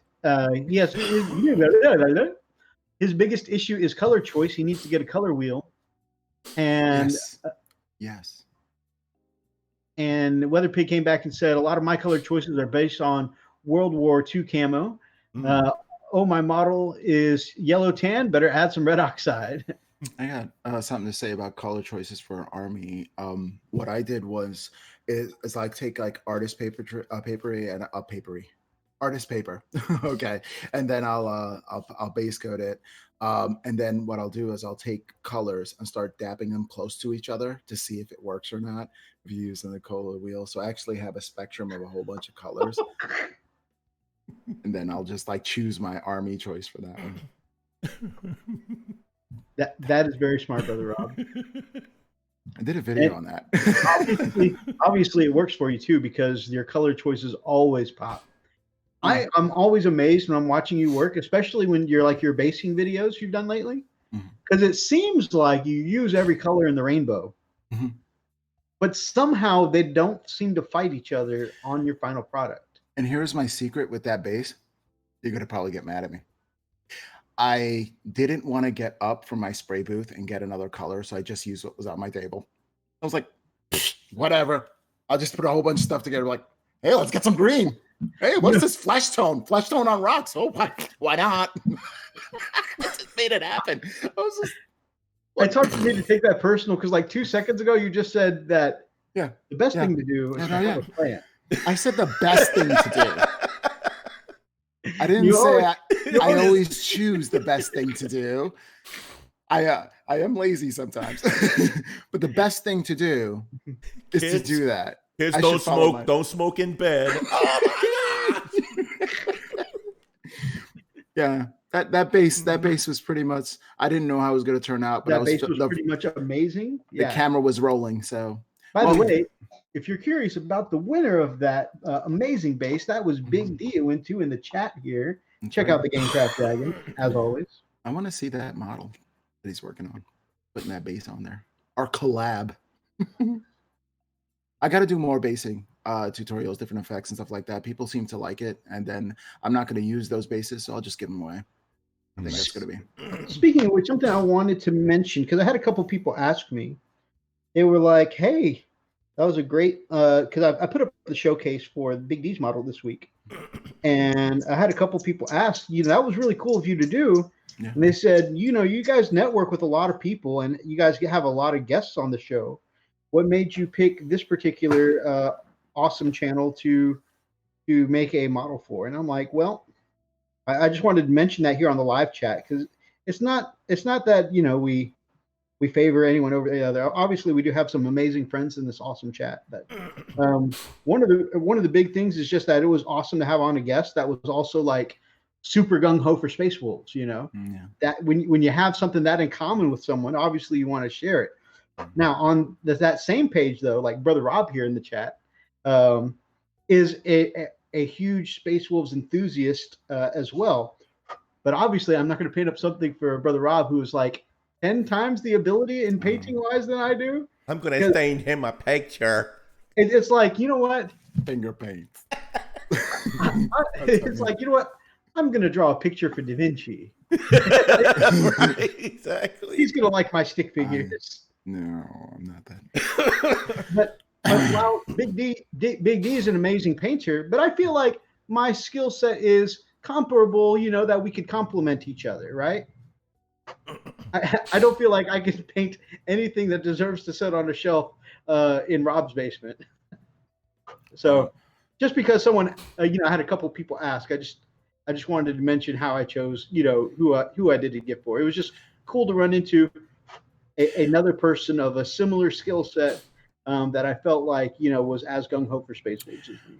This is how I chose for my base. I asked my wife, who does not wargame whatsoever, and she came down here, and I'm like, well, I can roll a dice, but you know what? Why don't you choose somebody? And I'll look the other way. I'm like, And they were like, I like this one. And I'm like, okay. Ta-da! It was simple, but no, I've rolled dice before and given luck and stuff like that. So I try not to ever choose a favorite or anything like that. But I randomize so as much as possible. I'll get to, and one of the things that I really love is asking somebody who does not know anything about the hobby and show them my miniature and say, hey, what do you think about this? Because that is their unbiased, uninfluenced, not a fan of miniature art or anything like that. And they will give you unfiltered responses. And at that point, they'll say, it's okay. It just seems dull. And at that point, I'll get hurt. And then I'll get over it. And then I'll learn and get more contrast. So there you go. Looks dull. Okay. Thanks for coming. By the way, you're not going to make it to the door. I have a basement here. Hey, I have a door leading to a cliff. Check it out. So we were talking about bad tasting paints in the chat producer here. And Freak, this is a little more up your alley. I'd like you to read Brock's comment on who's? Brian. Brian's on which one? What everyone else was talking about tasting bad paint. Okay, let's see here. Peanut butter, blah, blah, blah, blah, blah, Brian. Okay. Last one, he says, hey, nothing like line trimming your backyard, and the line whips up some dog poo up. The taste of dog poo is very salty.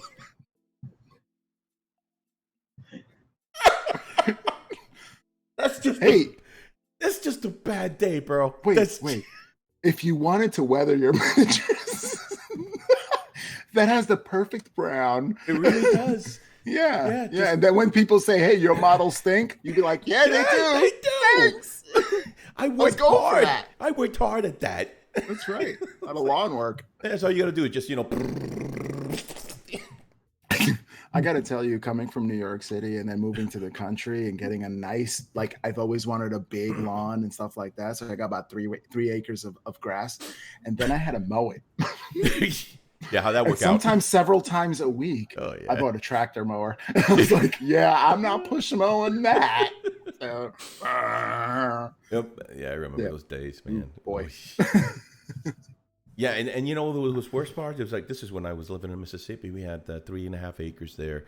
Like, holy cow. And of course you got the sticking wasp, the hornets that live on the ground. Yeah, those are great, Where's the turbo? The thing is, nobody sees those bees around you. You're just flailing like crazy. You look like some kind of whack job. And, my wife's looking out there like... See, man, these are the moments you need to record and put them on blooper reels. That's it right there. Yeah. You're like, this is me when I have to paint 20 models and I have a game the next day.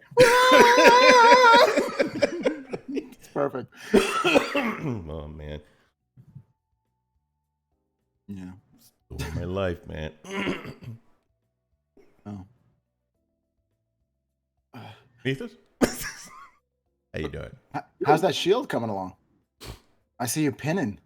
Gotta see it. Gotta see it. Oh yeah. Dang, dude. That's right. Yeah. I saw a little something like, it's like, oh, he's pinning. Check that out. He's working on it. And this Noel, he's armless. Hey, can I have a hand, brother? If I can clap like this. Send the one hand clapping. I got this. I got it. Everybody give a hand. What? I already gave one. You want the other two? Zane says, you know what else tastes very salty? What? Wait. Okay. Salt water. Very salty. Yeah. Anchovies. French fries. French fries, man. Gamecraft Dragon says, do not eat Green Stuff World's ink shades. It makes my toes curl. Oh, yeah. Well, strong tones and stuff. I mean, yeah. I mean, so I've been tempted to do take the bottle. Just did that with that. Yeah. I tried I think it's Mio stuff. It's like concentrated stuff. And then on a dare, someone said, hey, you got to try a couple of drops of that. Just squeeze some in your mouth and see if it goes. And I just went. At that moment, I realized I made a grave mistake. It was like, Yep. it's like that time I tried wasabi for the first time and mistaked it for guacamole. Oh. So I took a big tablespoon. I was there. So, I was a macho man and I have all of my Latino friends. I'm like, yeah, I got to hold it, right? So they're looking at me and they're watching and they know what I did. And it was a big honking spoon, right? Like to the top of it. I love guacamole. So I eat that. And they're looking at me and I figured, okay, I made a grave mistake. So what's my plan of action? Let's plan this one out. Okay, as long as you don't blink, you won't cry. It's fine. You'll have your dignity intact. And as long as you don't breathe, it won't bring any extra oxygen that'll burn even worse. And this too shall pass. So I just try to wait it out. So I stood there literally like this, shaking, turning all shades of red, and the tears came anyway. They were like, it's delicious. I love this guacamole. It was awful. Bro, that stuff will wait you out. My sinuses were totally clear, though. I was like, refreshing. I don't like that guacamole, Mama. I don't like it.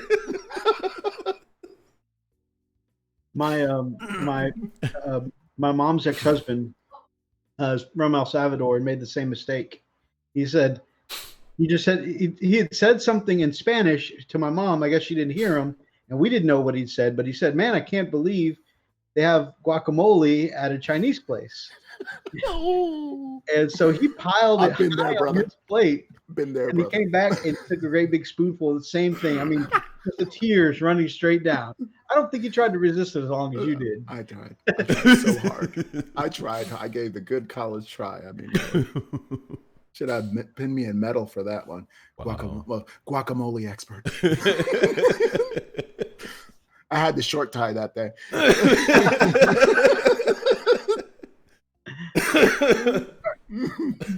Well, Freak, we should probably move into one of the next portions of the show because it is already 10:30, man. When we have on the news, Brother Rob, time just flies because the conversation is so good. Oh man, just have fun. We have fun. Right. Do you think maybe, because we only have a couple of news topics, but we always stretch out Art of the Week a little extra long. Do you think we should maybe hit those couple of news topics first and then end the show on, the Art of the Week and stuff like that? Yeah, sure, why not?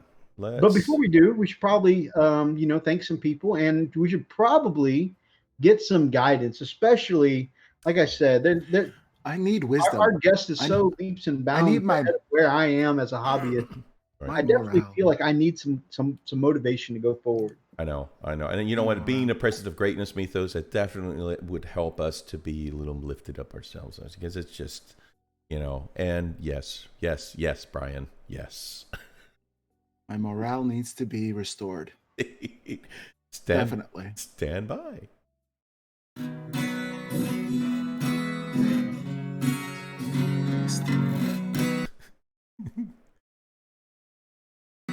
Don't know how to feel, just count on Chaplain EMO and his joy will make you squeal. So when the world gets you down, you want to scream, just listen to the words of Chaplain EMO. Okay, and here's the part where you said you wanted to do the honors, right? So please, by all means, Rob, please ask of the Emperor. Oh, Chaplain. Oh, dear Chaplain of mine. I have been such a painting rut, and my armies have not been rolling anything but ones. Please, restore my morale. Give me your words of wisdom, your guidance. Lead me through these dark times. Oh, he's good. Oh, he's real good, Mythos. Yeah, he's real good. Let's see what he says.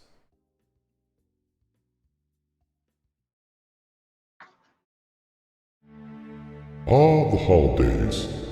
I had a wonderful Thanksgiving by myself.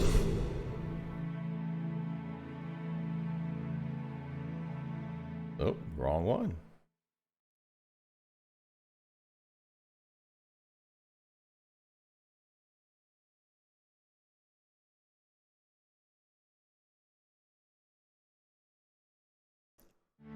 Men, I beseech you in the name of the Emperor, to be brave, to be strong, and to be... Emo, are you talking to your imaginary friends again? No, Mom. Gosh.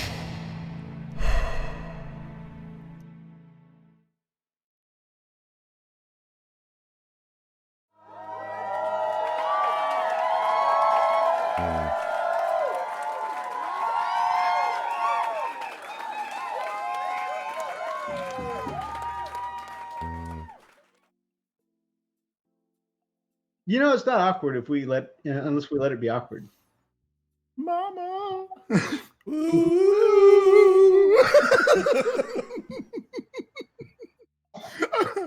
Oh. I love Brian's reactions. He says, Brian, you're epic, man. You're just epic. Yeah, he just has an epic loathsome for emo. Yeah. And you need that balance, that yin to the yang. Yeah, right yeah, there. yeah. So I think Definitely. it's awesome. Yeah, he definitely hates him a lot. Yeah. Yeah, I mean, He's passionate about it. He's very passionate. He's very passionate. You should have seen him the day when, Chaplain EMO actually called him out by name. Yeah. He was like, all right, I'm locking all the doors.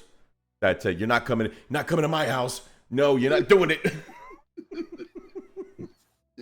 Yeah, it was an interesting day. Yeah. Nice. Mm-hmm. Not a lot of people have to look for Chaplain EMO under their bed before they go to sleep.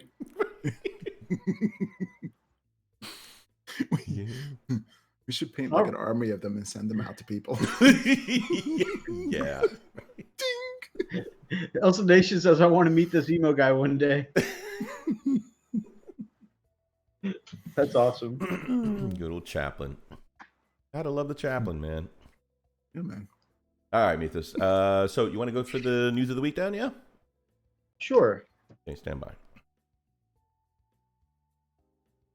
Okay, so the first one I have is Darkness and Light. Is that the one that we're going to look at, or is that one particularly want to start off first? Actually, you know what? I forgot last week because we usually do it right before we close out the show. Mm-hmm. Maybe I should go ahead and actually do our Elston Nation Fact of the Week. Yeah.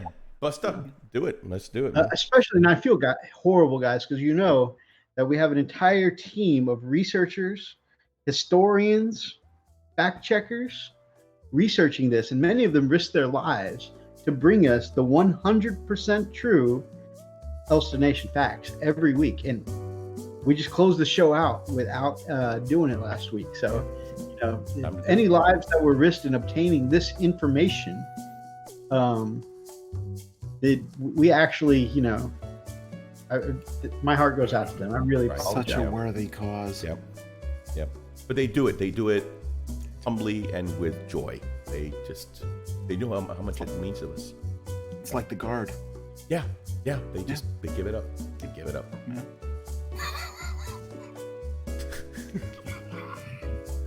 So, according to our research team, what numbers this week? You gotta stay in character, Rob. Come on, man. I am. Okay.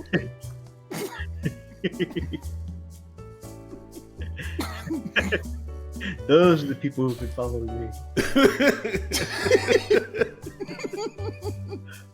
All right. What number are we on, Freak? Okay, since we are on 29 for... we're still on 27. No, 27. We did 26. We're on 27 now. Because we're actually 2 behind because we didn't do the last one. So we're on 29 on emo, so it's 27 for Elsa Nation. All right, so fact number 27. Okay, so our research team has been punching some numbers. And in the face! On the average for Black Friday, Americans spend $6.2 billion for Black Friday sales on average. The researchers did some comparison, and if you look at the value for the quality of work done and the amount of models painted, that is coincides and is actually the average value of any commission done by Elston Nation. Wow. There you go. So apparently Priceless. somebody woke up the chaplain because he's in the chat now. Oh.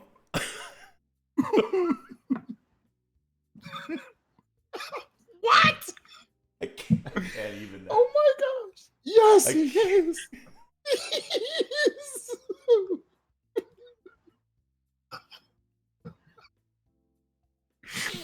That is epic. That is epic. That deserves a drink. Welcome to the chat, Chaplain EMO.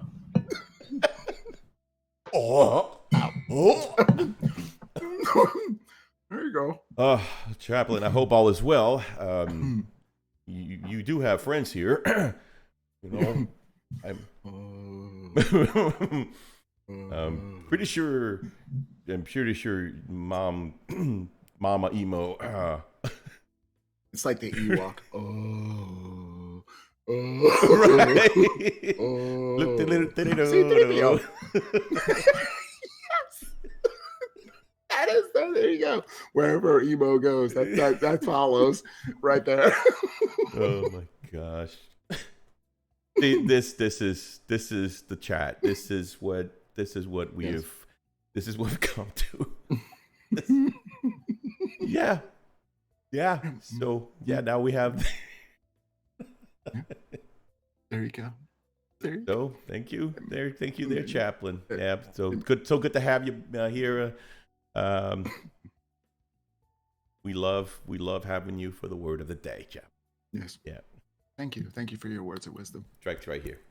That's right. Right there. Morale restored. Oh, absolutely, 100%. Absolutely. Brian hates you, by the way. Just saying. Yes. Yep. He can't stand you. Yep. So go pay him a visit. Yeah.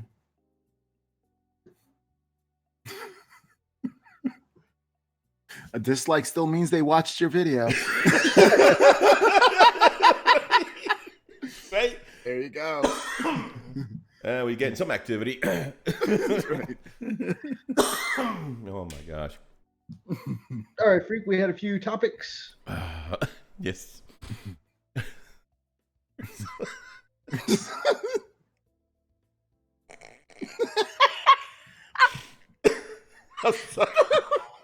Oh, it's about to. It's about to go down. Yep. Oh my god. Yeah, it's about to go down. About to get live. Chat about to wake up here. Oh yeah. Yeah. Oh. Next. Wrestling in the chat. Oh my gosh. All right, let's go. GW News. All right, Mithras. Any particular one that you wanna? I'd really like to talk about the releases at Games Day. Okay, stand by. Oh my gosh.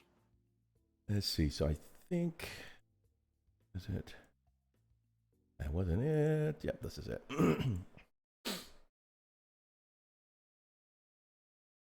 Okay, these gifts are licensed to Thrill. Right. So we got a couple of board games. This is the one you're talking about, right, Mithras? This one will work fine. That's not the particular one I was going for, but this will work too. Okay. Well, a couple of board games are coming out from GW. Of course, one is called Talisman, the Magical Quest game revised 4th edition. Looks freaking amazing. It just reminds me a lot of D&D. I hope they don't get sued for that because it looks very. Talisman was really popular amongst the board gaming community too. So. Yep. I've actually never played. So is it like D&D? Is it RPG? I imagine it's like RPG. I mean, it's a board game. I guess it's RPG. It's just so funny though because the very front box looks like the very first rendition of the original, D&D.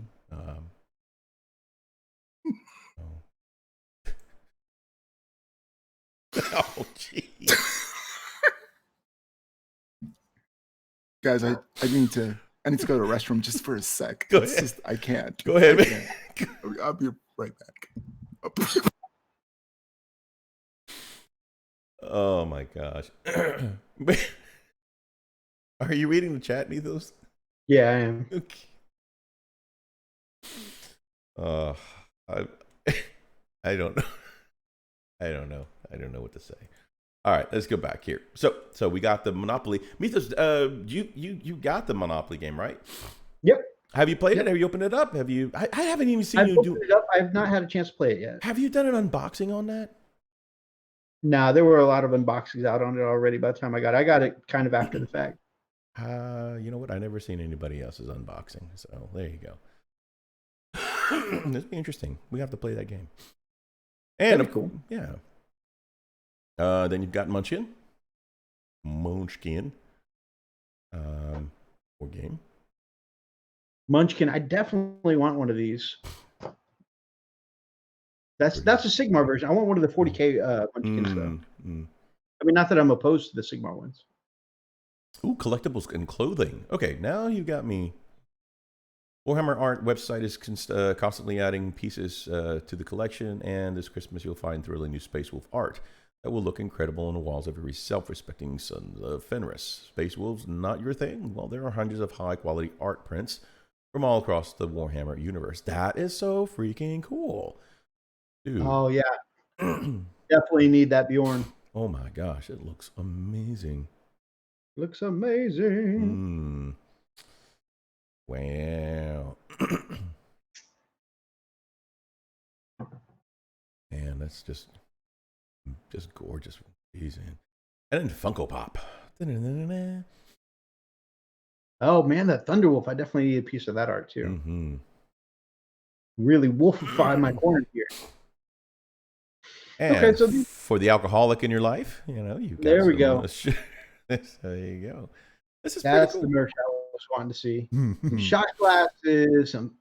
I like the beer stein. I like the bowl. That's a Space Wolf bowl. Oh, see that? Yeah, that's some cool stuff, dude.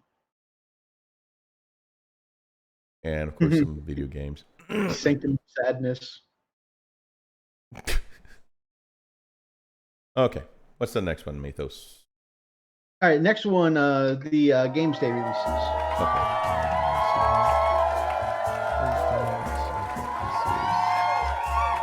Is that the one that says Open Day? Oh, Open Day, not Games Day. Open Day. Okay. There we go.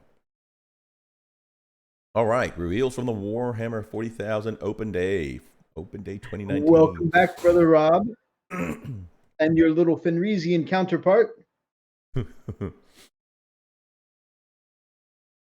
right, so what do we have going on here? As Warhammer 40K Open Day draws to a close, attendees were treated to one last surprise, a compilation of action-packed animation from the freshly forged Warhammer media team. That is so cool. Let's see what happens here. That is really cool. I don't know if you've had a chance to see it yet, but the compilation of different animations is really cool. Watching it right now.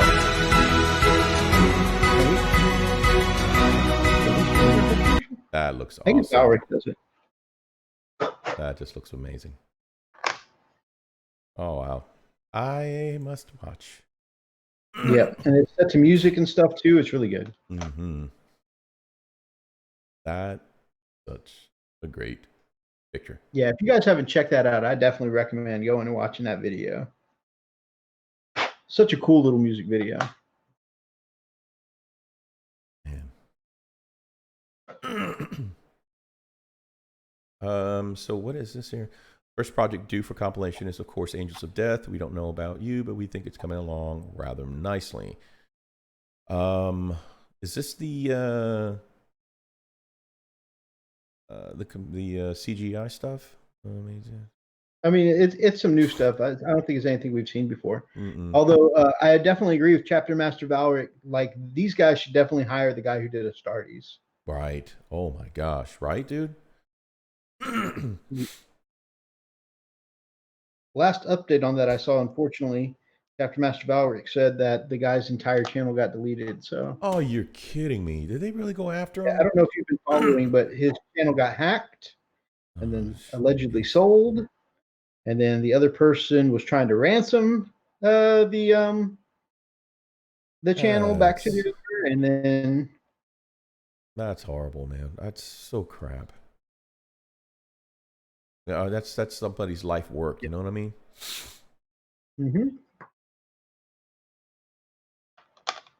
Wow. So check out that. The diorama style base is kind of weird for an army piece. It's like you're trying to move something the size of a tank around. Yeah. But the figures on it look pretty cool. Although I really want to know what that lady on the left has a tray of. Is that like giblets? People giblets?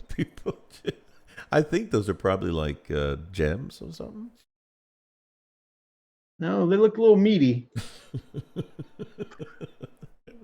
I don't know, Mythos. But somebody who's not into gore, I don't think that's what that is. If anybody knows in the comments, Pepperoni, let me know what okay? that lady's holding a plate up. It looks like a platter. That's revenge. It's best served cold. There you go. There you go. Or maybe it's the eye pieces of the little the ugly babies. I love it. That thing is gorgeous. Rose petals. Yep, I would definitely replace every single creepy baby with a bird there. I just can't do the creepy babies. I mean, yeah. I mean, I'd paint them up. I don't even have an army, but I'd paint them up. I would too. I don't think I have a problem with that. Now, these girls are tough. These are the ones you don't want to meet in the gym because they'll outlift you. Right?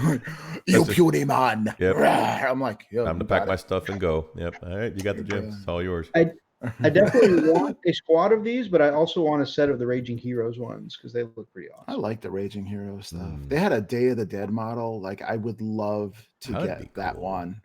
Yeah, and it had the mask and everything. I want to paint that so bad, but you have to buy like a whole bunch, and it comes in one set, and it only comes once a year. Their versions of this, the ladies with the chainswords, they were like that too. They were a bonus if you ordered so much stuff. Yeah. But they eventually released them separately. So maybe your Day of the Dead girl will get released separately too. I would totally do a competition piece on that. I would definitely do that and enter it in my next competition. Yeah. I just realized that they stashed the scepter right in their thigh. Yes. Because pain. Right. Now, because pain. Yeah. Because pain, yeah, just to remind them. Because I grew up Catholic, so there you go. But imagine these chainswords on Space Wolves, like super chain swords. Man, there's twice as much damage. There you go, and double the attack. So there you go. Dang. Some blood claws. Put on Lucas in there because you gotta have the trickster going up. Do you own a Lucas the Trickster? I want one. But then again, that's another small guy that I would have to paint before. Mythos has one he'll give you.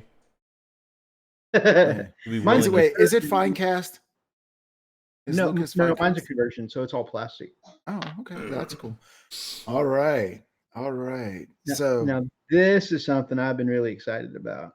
Yeah. It really has a lot of different references in there. I remember when they did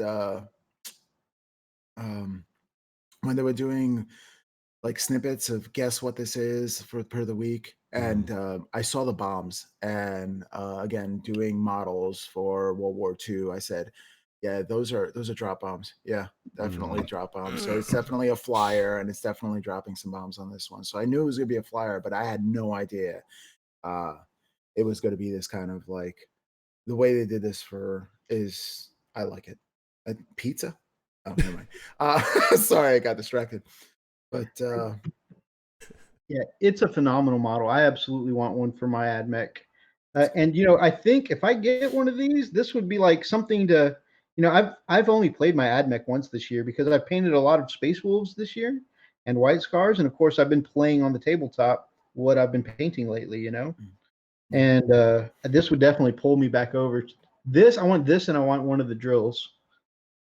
This just looks incredible. I don't think it's going to do well for my army. It's got like 6 heavy stubbers on it. So and like 1 missile pod.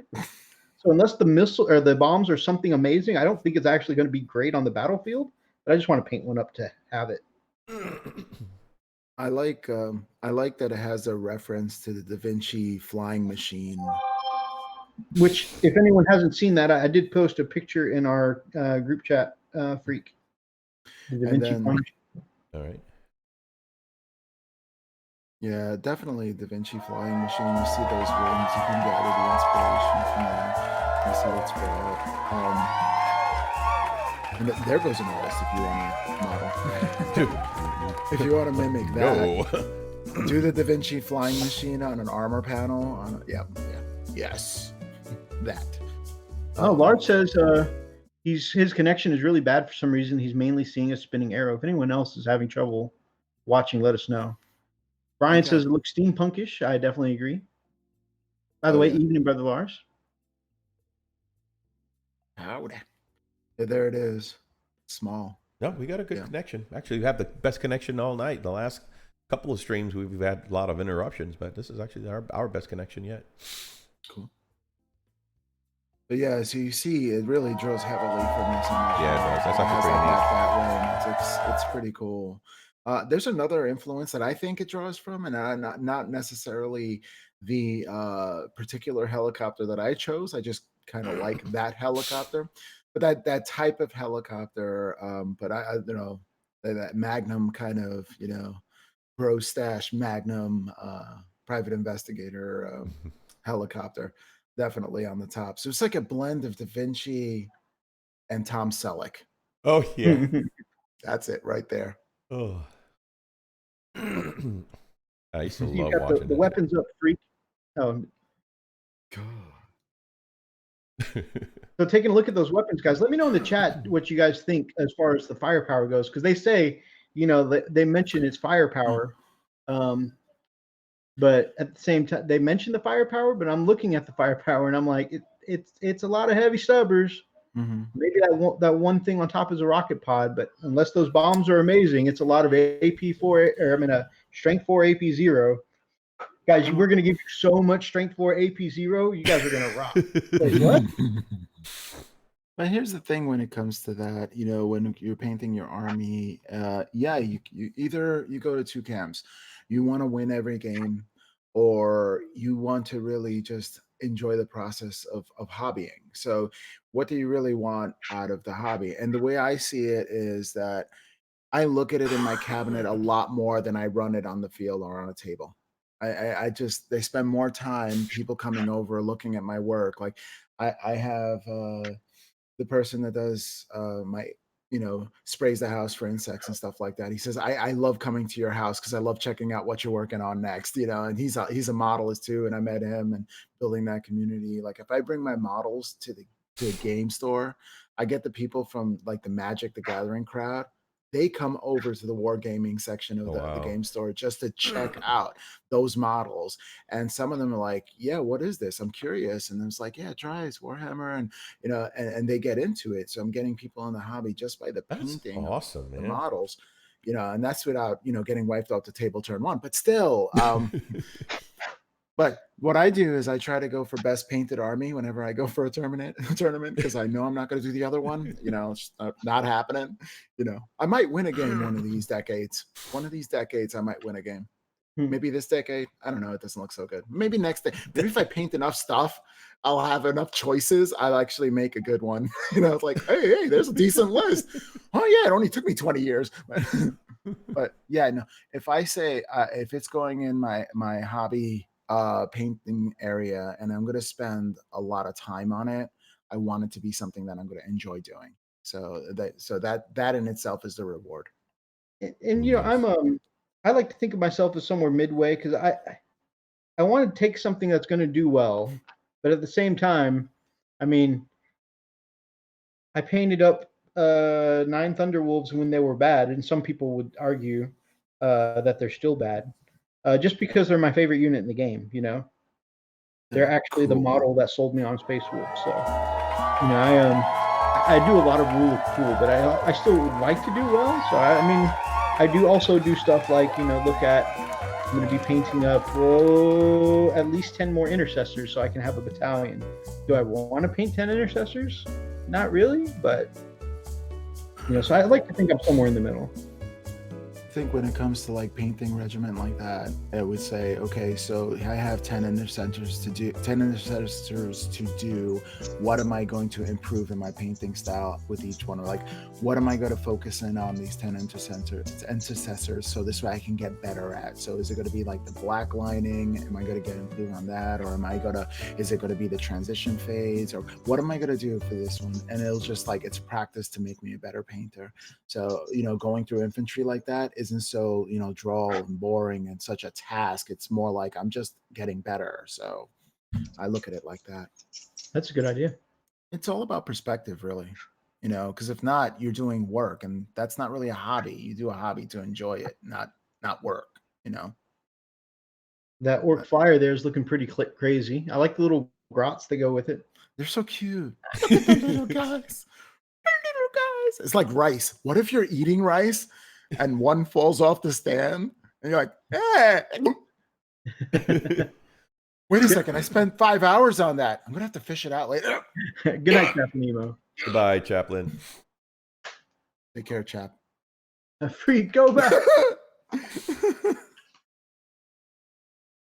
I gotta say this though, man. The stand on this flyer is a heck of a lot better and sturdier looking than the one for the AdMech. It looks like HeroClix. It does look a little bit like HeroClix. Yeah, it does.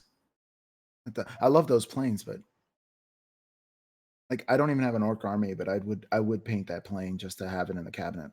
It looks really cool. Well, this is for their yeah. The flyer game. The flyer game. Aeronautica, yeah. Aeronautica, yeah. Mm-hmm. Yeah, no, I'd paint the real one, like the big one. I would love that. Would be kind of that would be really neat, yeah. But see, like I was saying, look at this. Look at all that yellow. Look at all that yellow. You could do this. I could. You could do this. Yeah, you could rock that. Are you kidding me? Yeah. See, I'm convincing you. You're bad influence. I would love to see you do that. Yeah, definitely. That might inspire me. If you do one, it'll inspire me to do one. Are you serious? Yeah, I think so. Would you do one? If I did, I would. Oh, yeah. We'll see what happens. Do that. I have to look at it. I'm talking to Richard Gray on his yellow. Jeez. But look at the stand. I mean, I think if they put in a little sturdier stand, I think it'd be better. Those stands are horrible. Yeah, do they break off easily? Yeah, they're terrible. There's the same stands, very similar stands on the Inceptors. Because I have I have like 20 of them and I haven't built them yet. The Inceptors? I would. Oh my gosh, those stands are absolutely horrible. Because at the very end, it's bad. I've seen some resin smoke that comes out of the jet exhaust on the back of their packs, and it makes it super sturdy. So you can do that reverse zenithal highlighting on those things. Yeah, those I've awesome. seen people do that. Yeah. Yeah. All right. I just based my Inceptors on the ground. I have a picture of it, Freak, if you'd like to see it, or if you think they would benefit people seeing how. Yeah, your Inceptors. Your Inceptors, you said? Mm-hmm. Okay, yeah. Let me pull it up here in a second. Well, I haven't sent it yet. I was just saying I have one. If you think it'd be helpful. Yeah, please.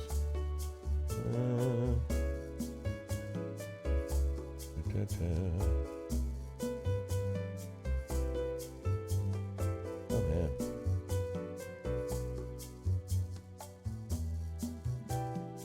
Here you go. Okay.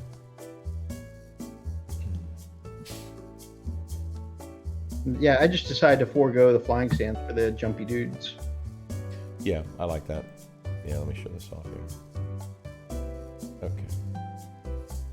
Come on. They pose slightly awkwardly, because they're not on the flying stands a little bit, but I think it still is better than dealing with the snapping issues that the flying stands That's have. nice.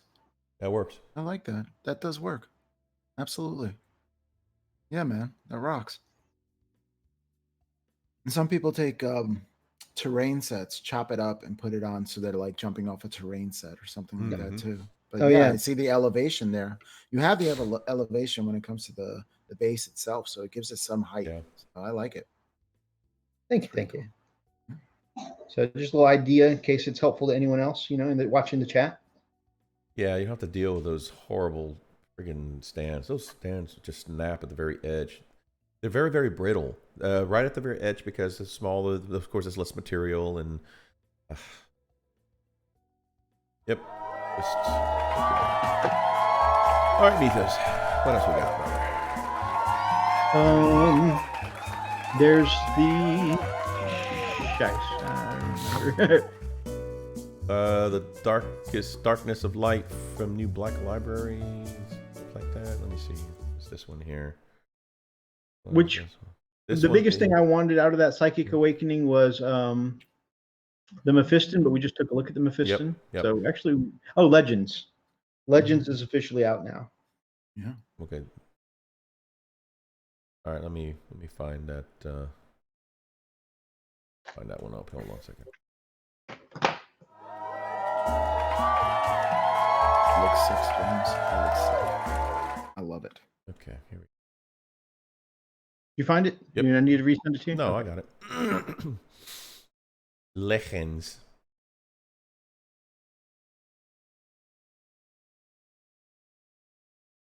Now, a lot of people are really upset, and I think it's kind of an overreaction. By the way, I'm making me a chaplain on bike like that. Nice. So that way, what you hate about my wolf priests, I'll be able to give my rerolls to my white scars too.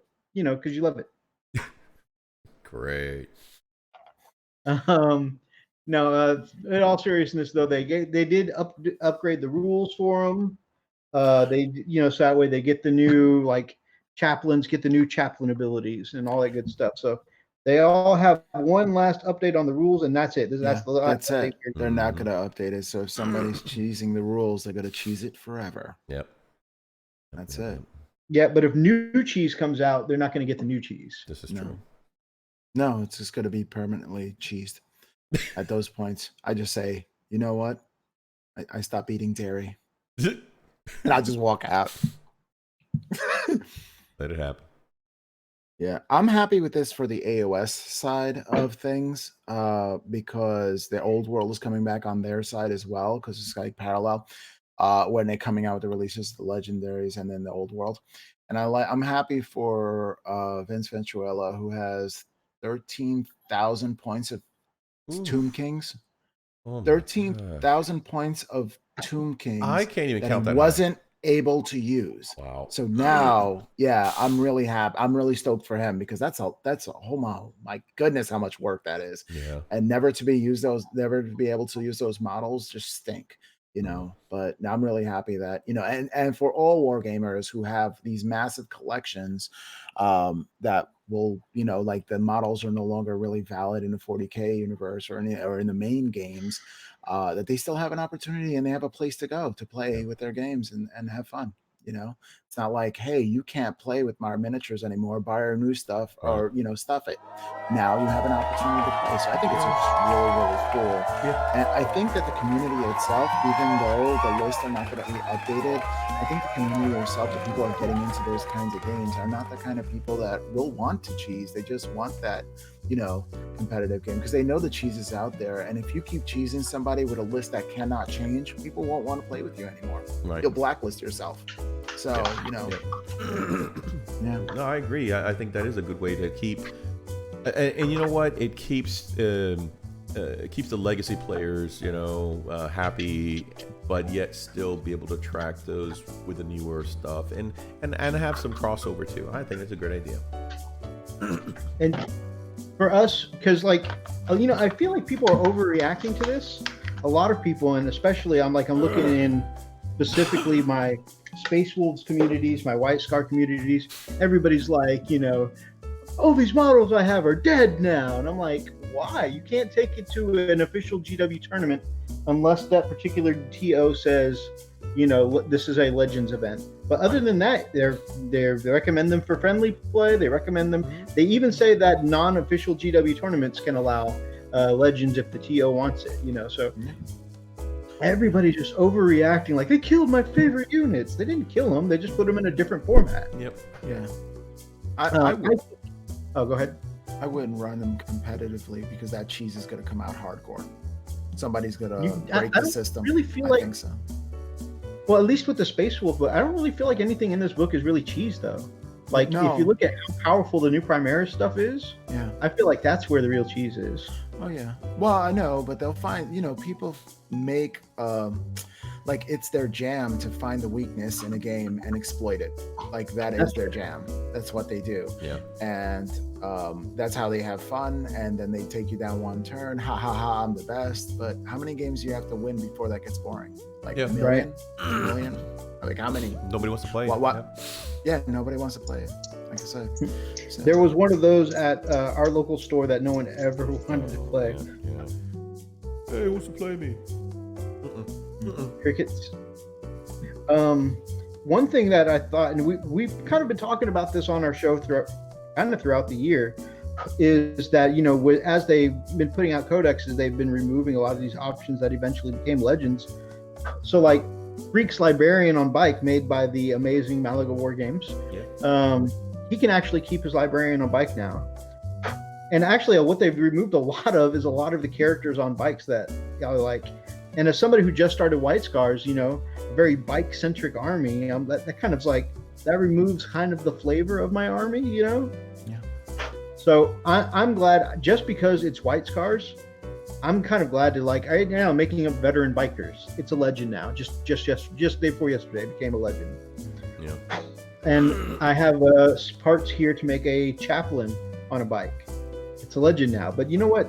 Freak and I just play friendly games, and if we ever do any local events, we don't really go to official GW tournaments because we know that's where real heavy-duty competitive, Yeah.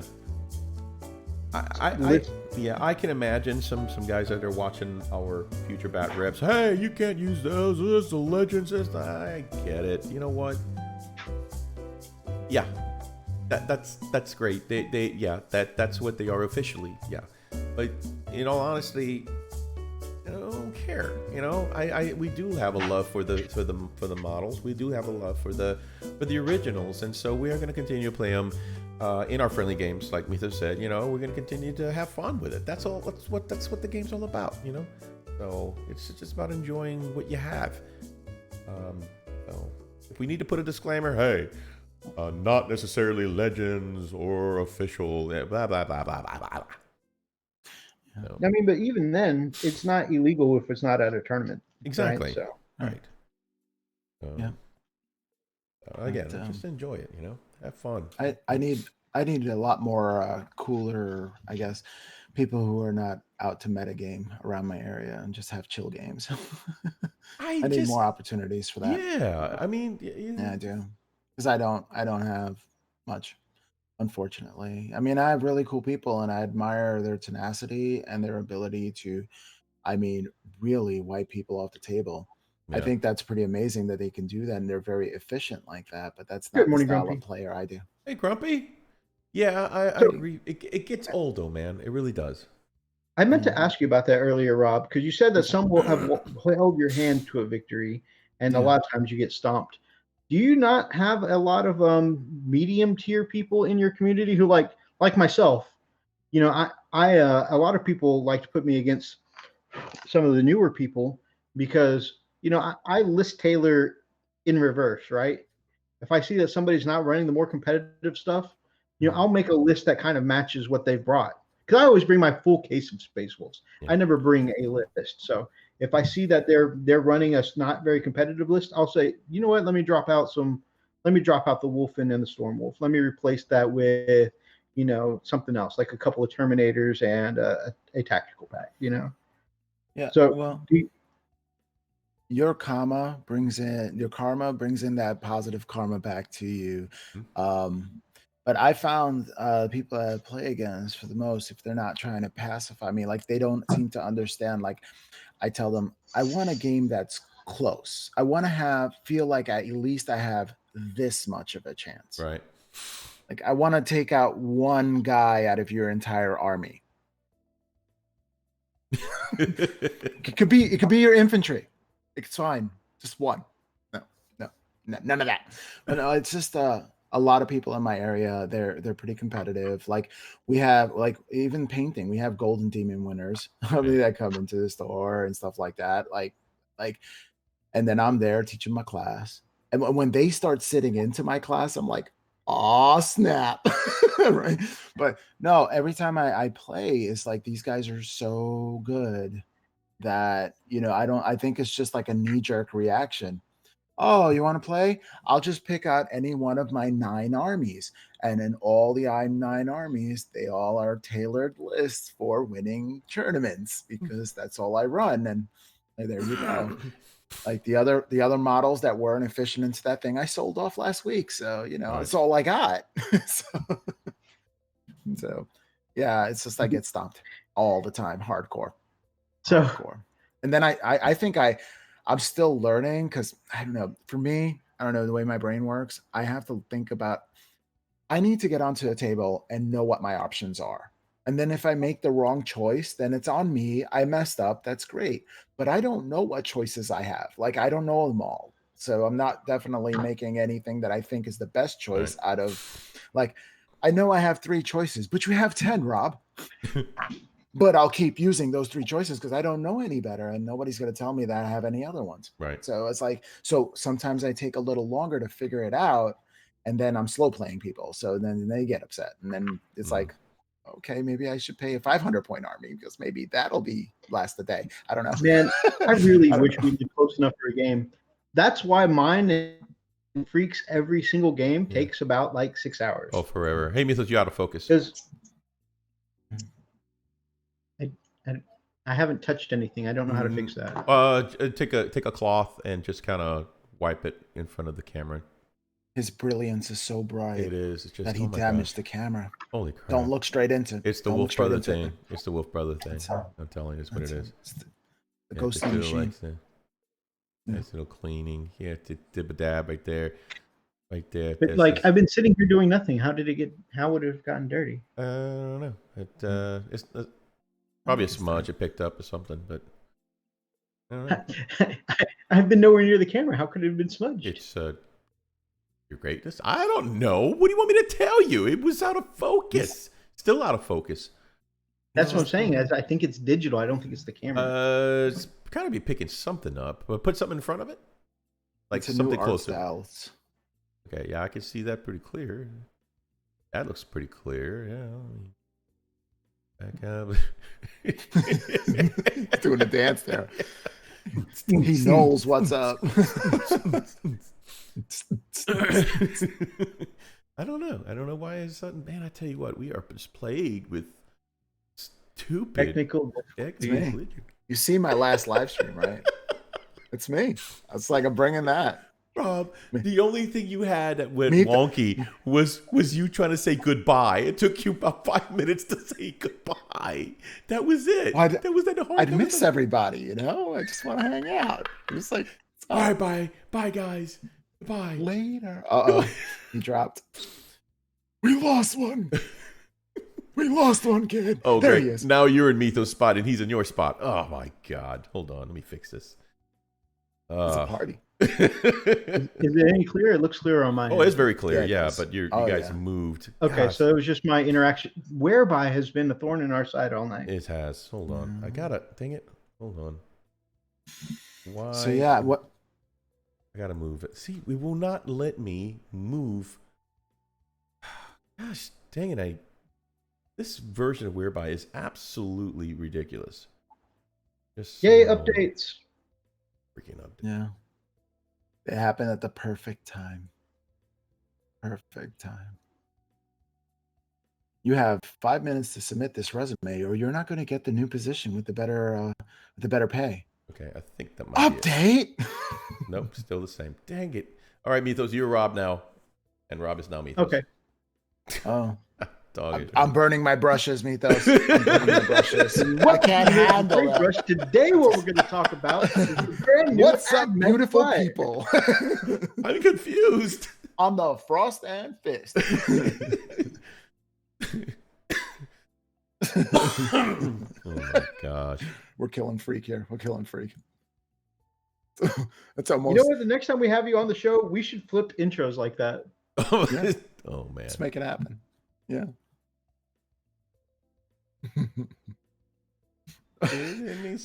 Which will be a joke no one will get unless they caught this live stream. Right. So we'll have to put the annotation, the little card on top must see this first. You know, if you're watching this, check this out first, and then come back to this one.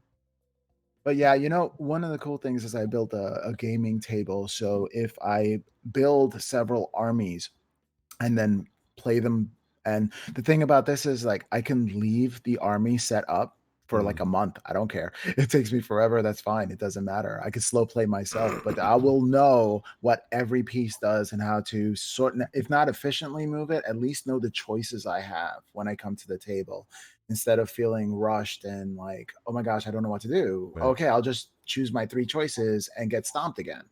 Man, we got to get into the game someday, dude. We really do. One day. Definitely. You know, when they figure out the whole instant transmission DBZ style. Oh yeah, definitely. Nick Beer 40K. Nick, he'll invent it. The teleporting. Yeah. If anybody does. He'll do it. Yep. Yep. He'll do it. But the thing is, he's gonna have to one catch will the realize people. Necron technology. Yeah, he's got to catch the people that keeps throwing stuff at his window. So once he catches those 2 weirdos, they throw rocks at his windows. I mean that. They just want to love him. Yeah, but it's a little weird, you know. Tough love there. Yeah. They're just saying he rocks. You rock, dude. Oh. We love you. Oh, you're stoning me. We love you. I'm sin free. Ye without sin. The rock concert, baby. Yeah. Oh my gosh. That's better than the heavy metal concert. Right. Like, oh, there's a beam. That wrought iron. No.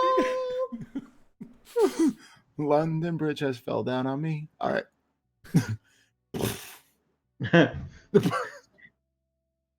Dude, I'm only The chat says that you need to start licking brushes now, Rob. Yeah, that's a thing. That's a thing, Rob. It's over there. It failed as a mythos. For you. Dang it. For you. Actually, that was the most mythos thing right there. Yep. I would, but it's all the way over there. And he's doing a weather pig thing right now.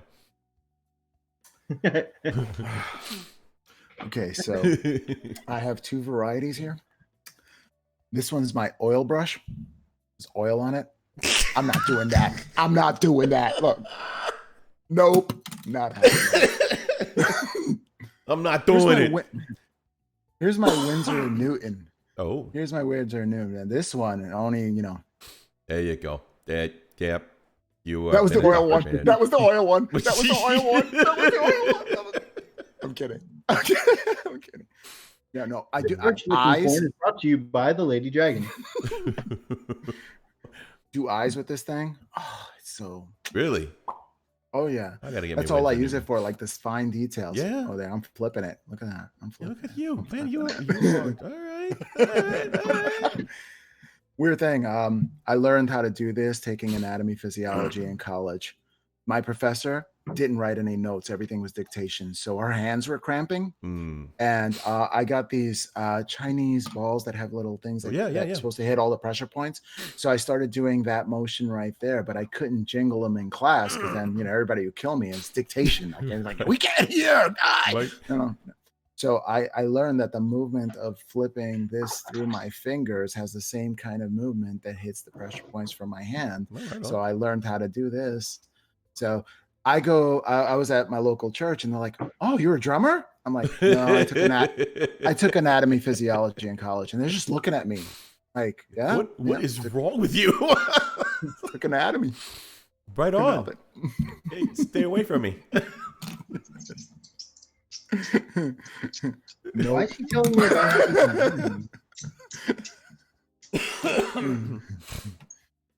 And I clearly mark it oil. Like I write it on there because no, you don't. Oh yeah, Brian's got a good point. Want now any of this? None of it. My paint skill should have immediately leveled up, right? Well, if you're me, you make 20 million mistakes, and on the 20 millionth and first, you're like, hey, something came out right. But also with my immediately level up in painting, my win rate ratio has gone down. Oh, see, there's a parallel to that. It's the balance of the universe. When I used to play Warma Hordes, they used to have a saying: "The better painted armies are the worst players." It was like, oh, okay, yeah, something to that. It's like, and everybody said, "Wow, we love your army. Come play us." I got smashed there too. I got smashed there. Speaking of which, I'm selling off my Trollbud army, not the painted ones, the unpainted ones. I had an army box in 2017, and I'm just like, getting rid of it because I mean, I have boxes. Is that on your eBay store? Yeah, I put it up on the Miniatures Paintbrush Legion. So if you know anybody who's interested in playing Warma Hordes and have trolls, Trollkin, I mean, there you go. Nice. I got that. I highly recommend anything that that Rob puts up on for sale, because I bought Grey Hunters from him. I bought D&D figures. He is definitely a great seller. You've been amazing. Actually, you're one of the reasons I kept hope when my computer died and like I had nothing to like. I have my cell phone and I have OCD too, so the quality wasn't there and it drove me mad. I was like, I have a cell phone now. Oh no. Oh, this is terrible. I'm gonna lose all my subscribers. What's the point? You know, like nobody's gonna like what I say or anything like that. But I was like, wait a second. Wolf Brother Mito has my back. You know, I'm not alone in this. And it kind of pulled me through like that dark time of me producing on my channel. So, you know, much respect of what you did. So it's again, that's that karma, you know, you get it back. That's what it is. So yeah, thank you. I'll never say thank you enough. But thank you. It's my pleasure, brother. Thank you, Rob. So this is Wolf Brother Misos over here. See, I'm wearing my shirt and everything. He's more uniform than I am. Well, yeah. Wait. This reminds me the same thing. On my channel. Like I didn't know mine. I'm kind of liking this mythos. Yeah. I like this mythos. We'll have you on next time, Rob. We'll see. Whoa! I don't know how this turned into shipments of orphans. See, now my phone actually died, so I can't see the chat anymore. Oh my gosh! He says, "Mythos, you got for the orphans, right? For the Fight Club." What? I don't know how this happened. Oh my gosh! You don't talk about the Fight Club. Nope. First rule of Orphan Fight Club is we don't talk about. Dane just broke rule number 1 right there. Right there, man. Yep, straight up. Hey, whenever you want to break rule number 1, just take a brush. Inquisitor says, "Shut it, Rob. You don't get to ask how it happened."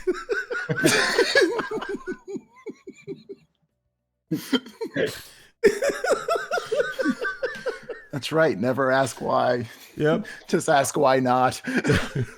Because you're not Rob. You're Rob. You're Mythos. See, Mythos got the right of it. We don't talk about it.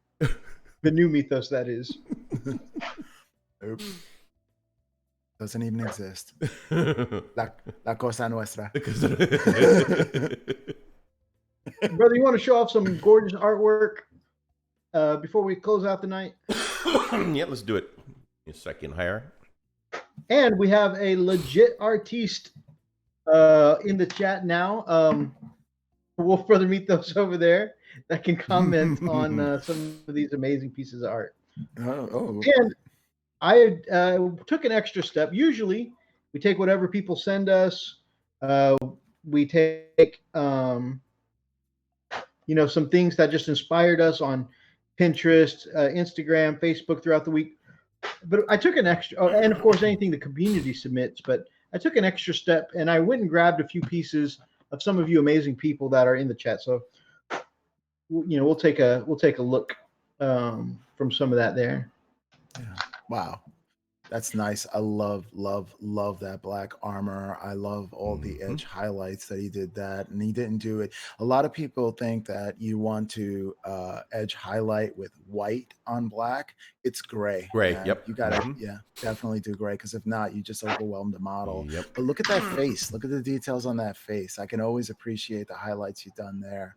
And how the eyebrows are just done so right, because you see the darkness and has the highlight and where the light is catching on each individual hair there. It's pretty amazing. Yeah, no, it's great. You can tell he's a seasoned, veteran. So yeah, I love that even the goatee and the eyebrows are highlighted. And also, I'd like to use that face because that's a cool looking face. I wonder what that's from.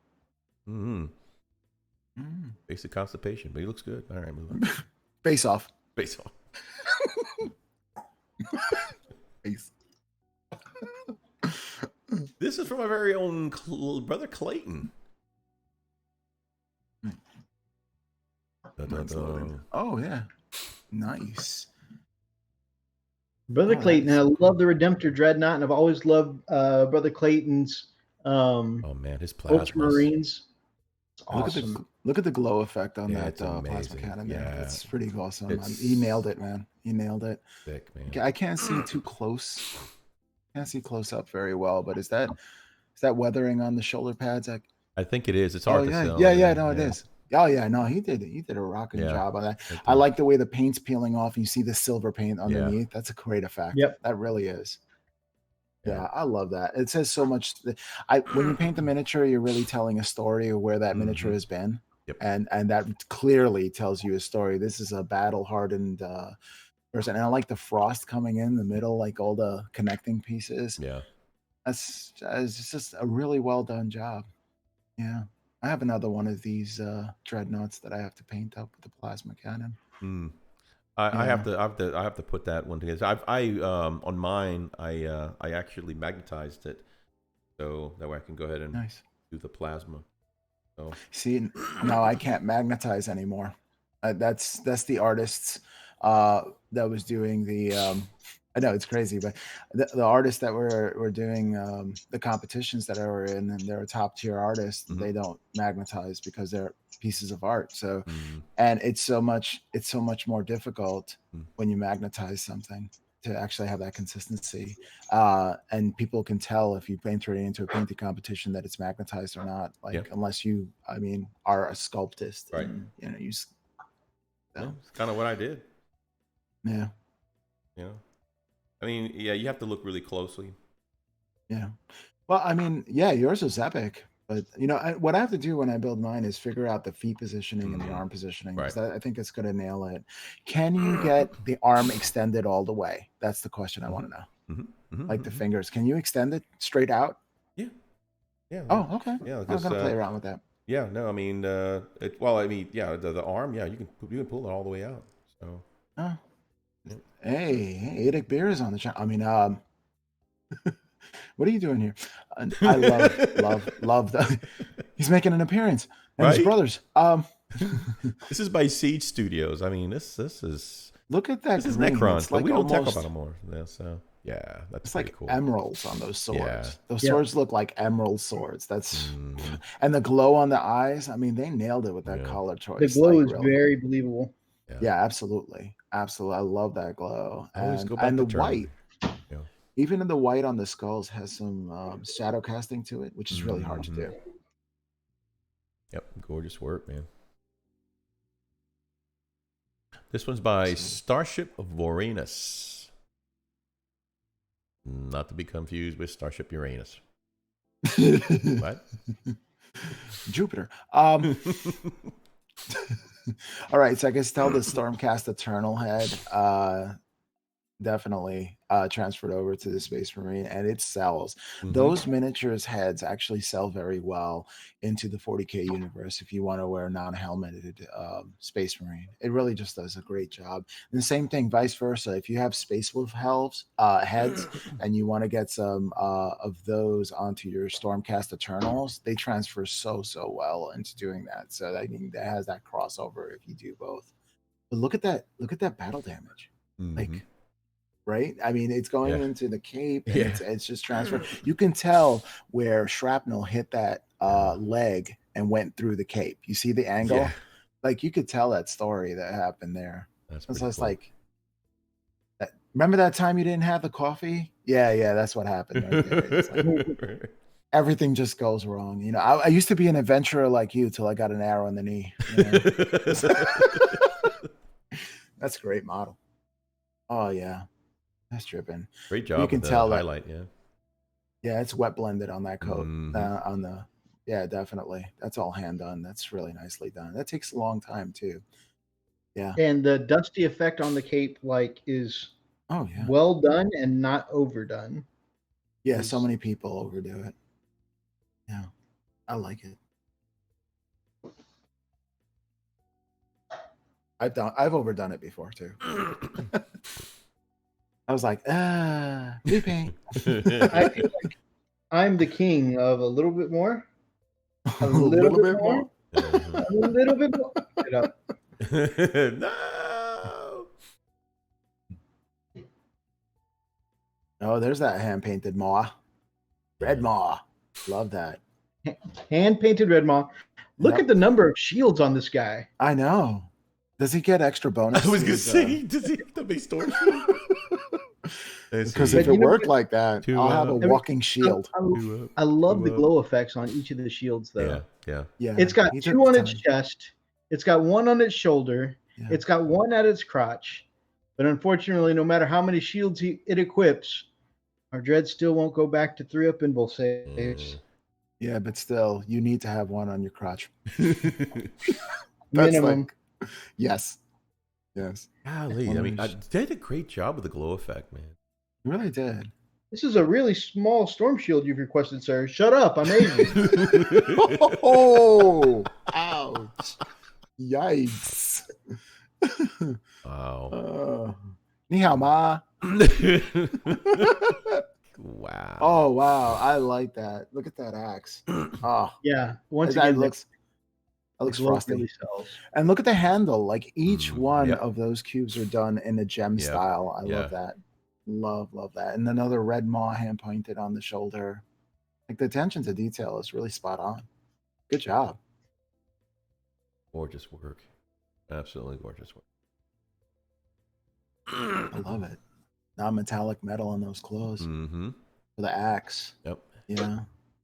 See, I deconstruct it, whenever I look at it. I'm like, oh, see, so how they do that? Yeah, that's good stuff, man. Yeah. And see, I love how you got these. Right, I guess these are tooth, whatever. Notice the fade or the shaded at very, very top. You know, at the widest point, which is very like a tusk. You know, look really good. I think that's from the orcs. I think that's from an orc army. The weird shaman knob. No, something like that. It's part of those. I think it's from an AOS orc army because those are horns. Those are definitely like That's chaos cool. horns. Yeah, that is epic. And this is by Andrew Rolander. Nice. Yep. Good job, Andrew. Yeah. All right. Next one is by Amateur Pro Painting. I like the way he says new edition and then it has him and his baby. Oh, Yeah, it's pretty neat. that's cool. Ooh, Dusty. Love it. Yeah, the this patina. is sick. Look at those shoulder pads. Who is This that, is- Russ? Who is that? We'll see in just a second. This is Yeah. flat out. That's not Russ, but that's awesome. This is sick. That it is the Space Legates version of Russ, I believe. Oh, okay. Off, one of the third-party brands. Okay. Oh, yeah. Dude, Oh, wow. this is. I really like this one. I think this one was sent to me by Brother Thomas. Oh man. Nice. That is epic. By the way, Is we that- absolutely love when you guys, send us stuff for Art of the Week. Very cool. See what grabs y'all's attention. Is that sword bent? Looks like a little I bit. don't Yeah. A little bit, yeah. I love those shoulder pads though, and the knee pads and the Mordecai wolves howling together on the knees. What? That's insane. And the little wolf skulls on the front little tassels. This is well the done. crotch protectors, you know. Golly. Yeah. That is gorgeous. Yep. Oh man. Yep. All right, this is from our very own Gamecraft Dragon. The Gamecraft Dragon. Big D. Nice. AOS. I definitely gotta. I love that silver and purple scheme he does. Oh yeah, Yeah, man. And this is from Lady Dragon, and yeah, she's all about that blood and guts. Yeah, that's right. Oh wow. Oh wow. Blood for the blood god and skulls for the skull god. That's Oh right. man, that is just absolutely Looking great. evil. Yeah. Don't want to run into that in the dark alley. Nope. Nope. There's my That's wallet. hard, nope. You can take it. Eat it in my I'd car. rather lick my The old brush. That's a really cool hellhound. Really, I always thought that four-headed axe there would be really cool on a Space Wolf Thunderwolf Cavalry, but I don't want to buy a whole, $25, $30 model to, just take the weapon arm. Drenched in blood sells that story. Yeah. Oh, dude, this is by Wolf Wraith. This dude is insane. Oh man. Oh wow. Nice. I would have loved better lighting on there. I think it would have shown the tone and on the wings. But what I can see is just a gorgeous. Look at the little skulls and everything. Gosh, dog it, man. That's just amazing. Each one picked out. Wolf Look at his always shoulder does pad. very cool work. Yeah. I like the hot spots on the shoulder pads and on the face. Look at the intensity of that look. Oh wow. Wow. Yeah, the eyes sell it. Yeah, good job. Yeah. That's just gorgeous. Definitely. And when you do eyes, you don't want to hit the middle of the eyes. You want to get them closer to the center, closer to the nose than it is in the middle of the eye. Because if not, it looks derp. This one's nice. derp. Is that the technical term, brother? It is. It is. That's how you win a golden Deer. Wow. Epic. I love it. I never got into Corn Demonites personally. Like, Corn is just not my jam. I can't paint them. All right, this one here is an artist that I've been following and I met, and she is, oh my gosh, amazing. It's Patricia Sanchez. She's a Spaniard, and she does miniatures for competition, and she's a formal artist and then got into a miniature painting. Wow. And she's really down to earth. Like, you can ask her, it's like, how did you do each individual flower? In fact, I asked her how many flowers she had, and she was on 47 flowers on the entire just bust.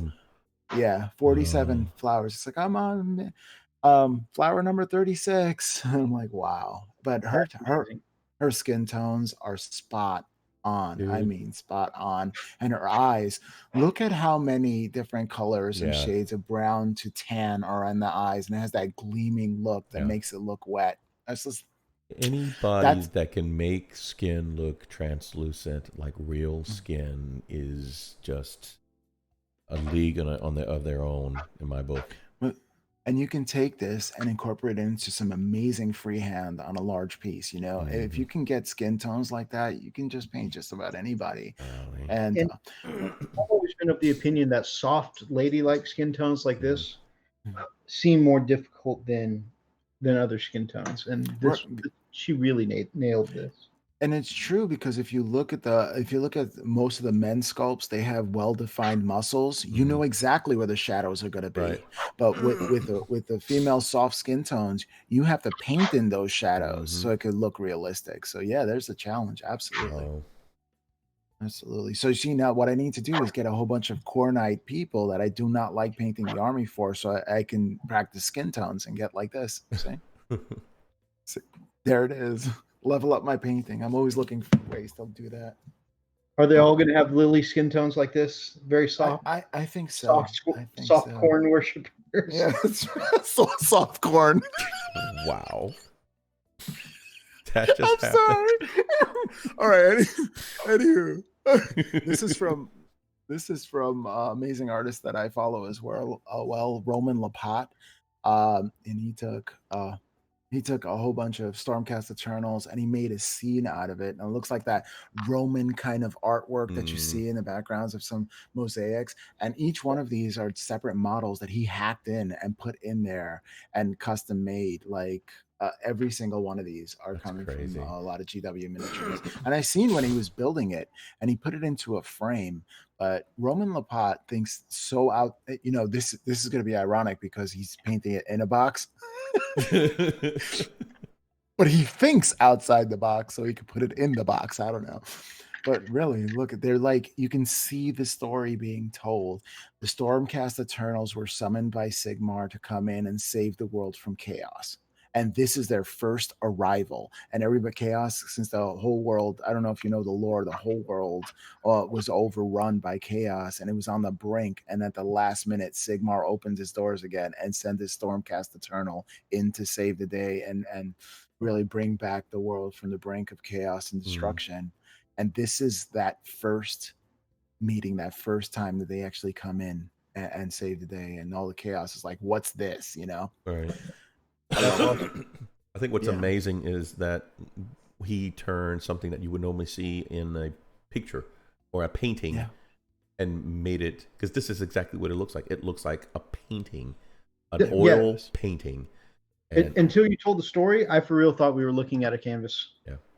Yeah. And if you ever follow Roland Lapat, his stuff is just so amazing. There's so many artists that I admire. See, when I look at this, I'm like, yeah, take my brush, throw it down. I'm done. Burn them all. See, that's the guy. I mean, not really. When I see stuff like this, I try to deconstruct it and I say, okay, he's at this point in his painting journey. At one point, if I continue on this road, I will get there too. That's awesome. Yeah. Roman Lapat's amazing. All right, now here is Richard Gray. You've hosted some of the pictures of his stuff. His Mortarion with the eyes on the wing. Yep. Yeah, this is Richard Gray. Oh, wow. He is phenomenal. So yeah, and I saw this and it made me think of you, Freak. I was like, yo, this is amazing. And he's just starting, What? Yeah, well, you got to see the dudes in Nagash. I want to paint Nagash for a competition this year, and then I look at his and I'm like, I don't know if I can do it. And then I hear like people like Vince saying, "Do it, do it." What? This amazes me so much because the level of detail on the weathering, like you can see, this looks so real. It looks like, first thing that comes to mind is, the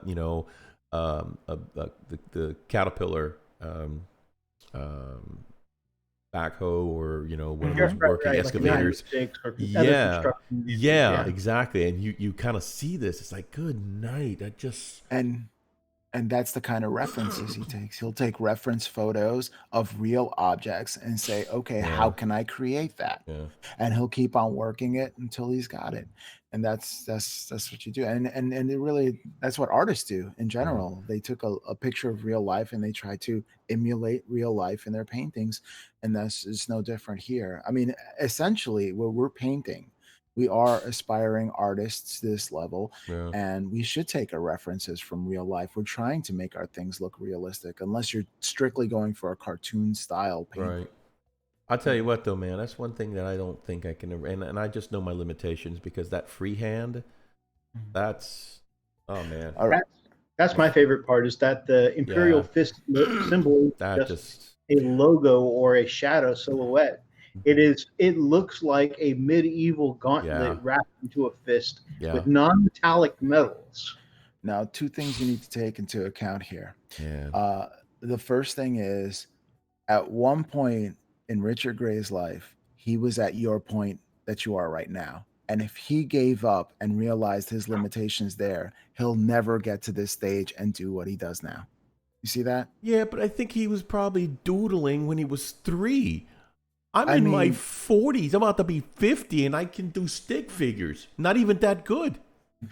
Well, here's the thing. If you don't keep pushing yourself in the direction, you'll never get there. Yeah, true. If you give up now, you'll never arrive there. But if you keep pushing, And you reach out to him. He's a pretty cool dude. Yeah. He'll answer your questions. It's like, how did you do that fist? Well, I painted the whole thing black, and then I just started with his thumb, and I wanted to make sure his thumb was right, and then that's it. And then when I finished the thumb, I was like, okay, I feel satisfied with the thumb. Let me try his index finger. Good night. But the degree, that is such a small workspace. It is. Guys, the guy is And amazing. I'm going to touch on something we brought up, and actually, I heard it from one of your shows that we talked about a couple weeks ago on one of our shows. I don't think, just like the what was it? It was Ahriman that we talked about when Weather Pig was on. I don't think I'm ever going to get to this level, and not because I don't think I can, which I don't think I can, but not because of that. Right. But because it's not the skill that I'm practicing. And this is kind of one of the things that you talked about. And I think it's very pertinent here is that, Richard Gray, yourself, you put a lot of time into each piece, making them like a display kind of quality, and I know you say yours is tabletop, but the effort you put, It's I mean, display. you take weeks, sometimes month on a single figure, It's display quality. It's display for the rest of us. It's display quality. And I'll brook no nonsense on that. Yeah. But honestly, this is not the skill that I'm practicing. I want them to look nice, but I'm practicing painting armies at the moment. And I think, as long as I keep wanting more armies, right? I want sisters next. I want knights next. I want Stormcast Eternal or Daughters of Cain eventually. Like, I want to get to a good tabletop quality, but I want to knock out. I want to be able to paint armies. So. I'm at a level right now that I want to be able to do both. I want to have okay, and don't get me wrong. I want to aspire to greatness. I want to aspire to something close to this. But kind of in the same note as Mythos has mentioned is that I don't want to. I don't want to overburden myself into pushing for something that I don't believe will benefit me in a lot. Well, I'm saying that wrong. I'm not saying it's not achievable. I'm saying that I'm not sure if I want to press that hard to get there, because that's not what I'm going for as well. I am going for, I want to get better. I want to go for something that's going to be cleaner, looks really, really amazing, and I want to be proud of what I'm doing, but I don't know, man. It's this kind of stuff. It doesn't intimidate me. What it just tells me is that this is a skill level that I think will take an enormous amount of time and energy that I don't have to accomplish. Does that make sense? I know I'm probably talking circles, but no. I see what you're going for. It is your goal for painting if you want to. Yes. Well, Brother Mythos, if you want to paint armies, not every piece is going to look like this. But my thing is that even if you don't get to this level, because I clearly don't think like you use Richard Gray and me in the same sentence, like no, but the thing is that even if I don't think that I'm there yet, that I'll paint my army, but have this one piece to the side that I really expend some time in, because whatever I learn how to do from this piece, it'll trickle down into the other stuff. So if I know how to start chipping well, I can just add 2 or 3 of these chips into one of my infantry, 2 or 3, or maybe 4 or 5, and that's it, and stop it there. And if I know how to do it and I keep practicing it, you get quicker.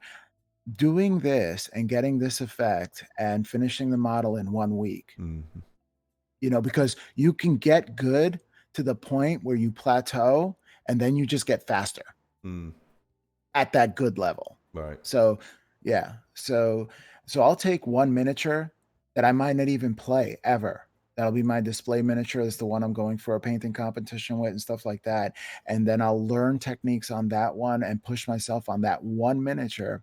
And then when I look at it and I'm like, oh, I don't want to paint this thing, I'll paint it like 10 guys with something else. It's how I built my Stormcast Eternal army while I was painting my my Knight Titan, because that Knight Titan has, it pushed me hard. And in fact, to the point where I was like, I don't even want to look at it anymore. So I put it on the side and I paint, let me see, 30 Stormcast Eternals till I got back to painting the Space Wolf. And then when I saw it again, I was able to conquer it and, my frustrations with it. And in painting that, I learned so much that now when I paint the model, there are certain easy techniques that I can use to rush through my infantry models that'll just make it look so much better. The thing is that I took a lot away from that. I'm not saying that every model has to look like that, because you'll never paint an army. But it does help you as a painter if you take just one model and try to push yourself in that direction. Yeah, that's true. I agree. I do feel like, and I really pushed myself on that gift I did for Big D recently. It's gorgeous. Oh, well, thank you very much, my friend. Yeah, you did a great job. And so that one was not painted in army mode, and we've got some, I feel like it was really beneficial for me to, to show myself. First of all, I've never painted a traditional colored Space Wolf before, so it's good for me to know that I can do it. And I really been practicing my airbrush transitions throughout this past year and a half, and that came out nice and cleanly. And I don't like edge highlighting for nothing, but I did it for this project, and so it was kind of job. good Very to push clean. myself. Like I said, to always push myself and learn something new. I feel like I did some of that here. We got some words of greatness here. Running Bear says, I put hours and hours into painting, wishing that time was the only thing I needed to be great. But there's a certain point that raw talent to get past certain levels, just like the best players at tournament. Talent can be a factor. Their study, practice, talent. I think they're all factors. Destination says, army mode versus single figure mode is a tricky transition and requires two completely different mindsets. Singular is therapeutic if you don't have a to-do list. That's a pretty true. good word. Yeah. Although it's funny, it's kind of the opposite way what you were talking about, because you were putting so much focus into the one piece that it was almost therapeutic for you to go back and do a squad of 10 that you needed less focus, right? Right. So it's kind of interesting, like when you're switching your mindsets, either one that you're not really like putting a ton of focus into is I guess either way can be therapy. I want to get to Elstination's level where they all look amazing and I can paint a single army in a half an hour. Right. Weather Pig is trying to go single model mode. Hellworks is in single model mode. That's still a work in progress, says Weather Pig, because that's his model there from the Instagram. Stole it. Nice. But yeah, it's looking good so far, my man. And I as someone who loves Gundams, I was just glad to see some Gundam work, man. Running Bear says, I think if you're doing an army, I need to if you're doing an army, I need to paint one unit at a time rather than a single model or squad of 10. I like to keep them all at the same level. I'm sure that helps with consistency. I abhor batch painting, so I couldn't do it. Like these 6 right here are getting on my nerves. It's only 6, but they're getting on my nerves. Yeah. The crazy thing about it, when I do my stuff, I always do them as if they were one at a time, as if that was the only model I would ever paint, which is why it takes me forever to paint something. Freak seriously watching the vids and Instagram. Y'all keep me motivated and keep me mini painting. Thank you so much, Brian. Thank you, man. That's awesome. Got to paint those eels in the pick. Yeah, for your deep kin. You guys make me want to burn all my models and paints with how good you guys are. Man, your skill has come up so far in the past year, man. Keep pushing, man. You pass us up here in a minute. Weather Pig says, I will never find painting therapeutic as it takes so much energy for me. That's why this Gundam is fun. Nice. Well, and whose there's epic work is that? That's so epic. Right there. That's Art of the Week. You know what? Let's not find out whose work this is for Art of the Week. Let's just take that one as our own. Like, we did that here on the channel, guys. Give credit where credit is due, buddy. All right, who are we looking at, Brother Rob? This is Wolf Brother Meeks. James Meeks painted this guy up. And I'll tell you one thing. James has been on quite the painting journey, and this looks epic, dude. Like, you rocking it. Like, that is my favorite color blue of all time, I think. Just in general. I love the way you see it even on the feet, like the dark areas, the black lining is so small and like detailed. The way he captured everything, and how the pouch's leather is a different color from the holster.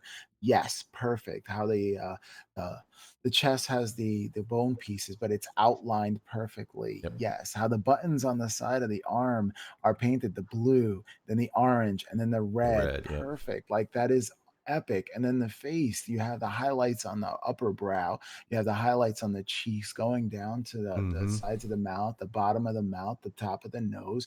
Nailed it. Even the hair going back, definitely a different color brown, because brown gets tricky because you have to resist the urge of painting everything the same color brown. Right. Oh, look, he has leather hair. Like, Right. doesn't work.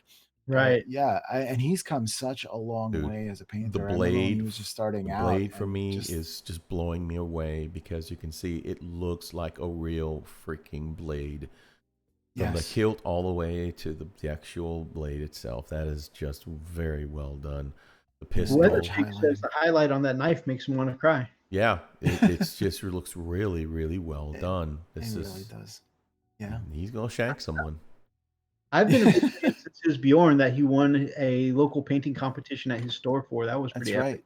That's right. Yeah. Absolutely. I'm so proud of him, man. He's come such a long way. He's breaking through a lot of barriers. That's awesome, man. Absolutely. Much love, Brother Meeks. Yep, well, guys, we have looked at a lot of art tonight. I know you guys have sent us some more during the show. Unfortunately, we are out of time for tonight. Brother Rob, you got any closing thoughts before we shut it down, brother? I'm Brother Mythos. Brother Mythos. Sign, look at the sign down there. Okay. Just say it. There's truth there, bro. There's truth. That's true. You have any closing thoughts, Brother Mythos? Well, always look at every time that you're painting as you getting better at something. And when you fail forward. When you think something is challenging, have two projects going on, so you could always switch off to something else that's light and fun. But remember that this is a hobby and it's supposed to be fun. So keep that in mind every time you sit down at your painting desk. Keep that in mind either when you get trounced or when you trounce someone else on the gaming table. This is all about having fun. And just keep that in your heart, and if you do that, you'll be painting forever. And no amount of mastery is not unachievable. It just depends on how much work or effort you want to put into it to get to that level. Right on. That's words of wisdom from Wolf Brother Mythos here. Any closing thoughts for you, Brother Freak? Yeah, I'm actually Freak. Nobody else. Man, it is always an absolute pleasure to have Brother Mythos, yeah.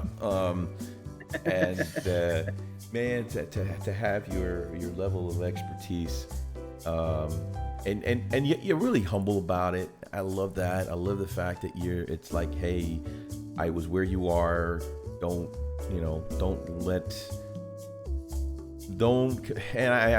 We get this a lot, right? You compare your greatest weakness to someone else's greatest strength, and it's a hard thing not to do, because as an artist, even in music, I've been playing the piano for 20 plus years, and people come to me and they say, "Oh man, I love how you play. You sound great." But you don't realize there is always someone better. It's always a master somewhere, and there's a master over that master, so it's like they say, the sky is pretty much the limit, because there is no limit in greatness. So, but anyway, man, so I really appreciate you coming on here and just just being really chill about it. And you do amazing work. I am a huge fan. You do just crazy work with your freehand, your painting, the fact that you really take the time to work with other people, to teach. And that's you are a teacher, so I think that definitely works well with your skill set, because you love to teach, you love to show people, you love to open other people's eyes, and you like to do it in all the platforms. You like to do it in academic, and you love to do it in the skill that you love, or the hobby that you love the most. And it's obvious that you love doing what you're doing. So, hey man, my hat off to you if I had one. So, If only I can change that desire for you wanting to burn your brush for a burning desire to paint. If I can switch that, that'd be amazing. I'll get there one day, man. I'll get there one day. Yeah, you will. And you will. Yeah, You will. Mythos? Rob, you have any final Rob, messages? yeah, sorry. I just talked to Mythos. I'm sorry. I just. Well, it was so great being here on y'all's show tonight. I really. No, I mean, we absolutely love having you on, Brother Rob. Like, I cannot, we cannot do enough collaborations with you, man. Just any opportunity. We absolutely love this. We definitely. Y'all are just some amazing members of our community, and like when we hang out with you guys on these chats, y'all come on as guests. Y'all, troll the chat, whether we're talking to you in person via camera or you're in the actual text of the chat. I mean, I just feel like I'm hanging out with my friends, on a Friday night, and this is the best part of what we do to me. So it's so great to have on, and then of course, not only is it great to hang with a friend, but the knowledge you bring as the subject matter expert. I mean, seriously, you knock it out of the park every time, and I always feel like I learned something. It's also, to your point, Freak, with your closing thoughts, just a little tidbit for the chat here. I was feeling a little bit yesterday. I'm like, man, it is a little disheartening to have, for Thunderwolves to be my favorite unit, right? And to have, one of my best friends, their Thunderwolves are more successful than mine, like a lot. And I'm just like, ugh. But, then like we talked about it.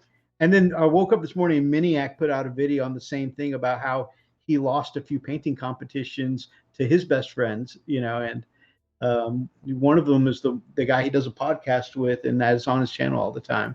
And, how not to look at that and what's the wrong way to look at that. And I was just like, was he listening to me yesterday? Hey, read your mail, bro. That's pretty cool, dude. Yeah, so it definitely was a very timely message, and sometimes when we really need a message, right, it comes at just the right time, right? Oh yeah. And so it was a good talk. And then of course, you guys, both of you, kind of brought up the same topic again today. I think y'all were talking with Miniac at some point. Definitely words I needed to hear. So like I said, I always learn something when you come on, Rob, and both you and Freak you as well. Like definitely good chat and some things I needed to hear tonight. So it was really, really perfect, honestly.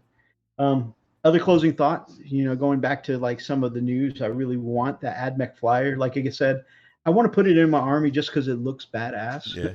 And I think, a lot of, I feel a lot of what Rob was saying tonight, earlier tonight, is that, I don't always want to put stuff in my army because it's efficient, but, for love of the model, love of painting. And love of the game. Love of the hobby in general. Not because I want to stomp on someone, one of my friends on the tabletop, but because, really? That's not what you do it? That's not why? Because it sure feels like that's exactly why you do it. I mean, yeah, just a stomping. Hey, I haven't taken my wolf in a game in months now. Because we haven't played in a while, Mythos.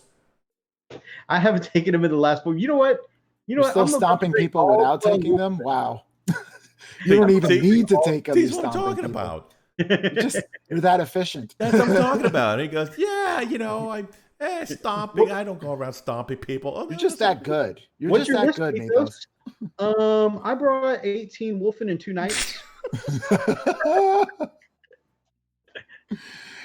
right, guys, I appreciate everyone who's been watching the chat tonight, interacting. You guys have been an amazing part of the conversation, even though it got a little weird there for a little while. But and thanks for putting up with all the crap. Yeah, Chaplain EMO came by. I mean, come on. Yeah, that's awesome. But yeah, it was an amazing chat tonight, and I appreciate you sticking with us through the technical difficulties. Definitely. Hey. And if you, Mythos, would you like to take us out and do the outro? Yes, please. Oh, and can I say something before you do that? Oh, sure. If you like this video, like, share, comment, and subscribe, and we'll catch you next time. Go for it. That's it. Done. Yeah, you did it. The Frost and Fit. No. I'm sorry. Go ahead. Like this video and comment and subscribe and hit the bell button. Smash it. Mythos. You can't. You have to do it. The real Yes, you do. Mythos, please. Please stand up. Oh, right.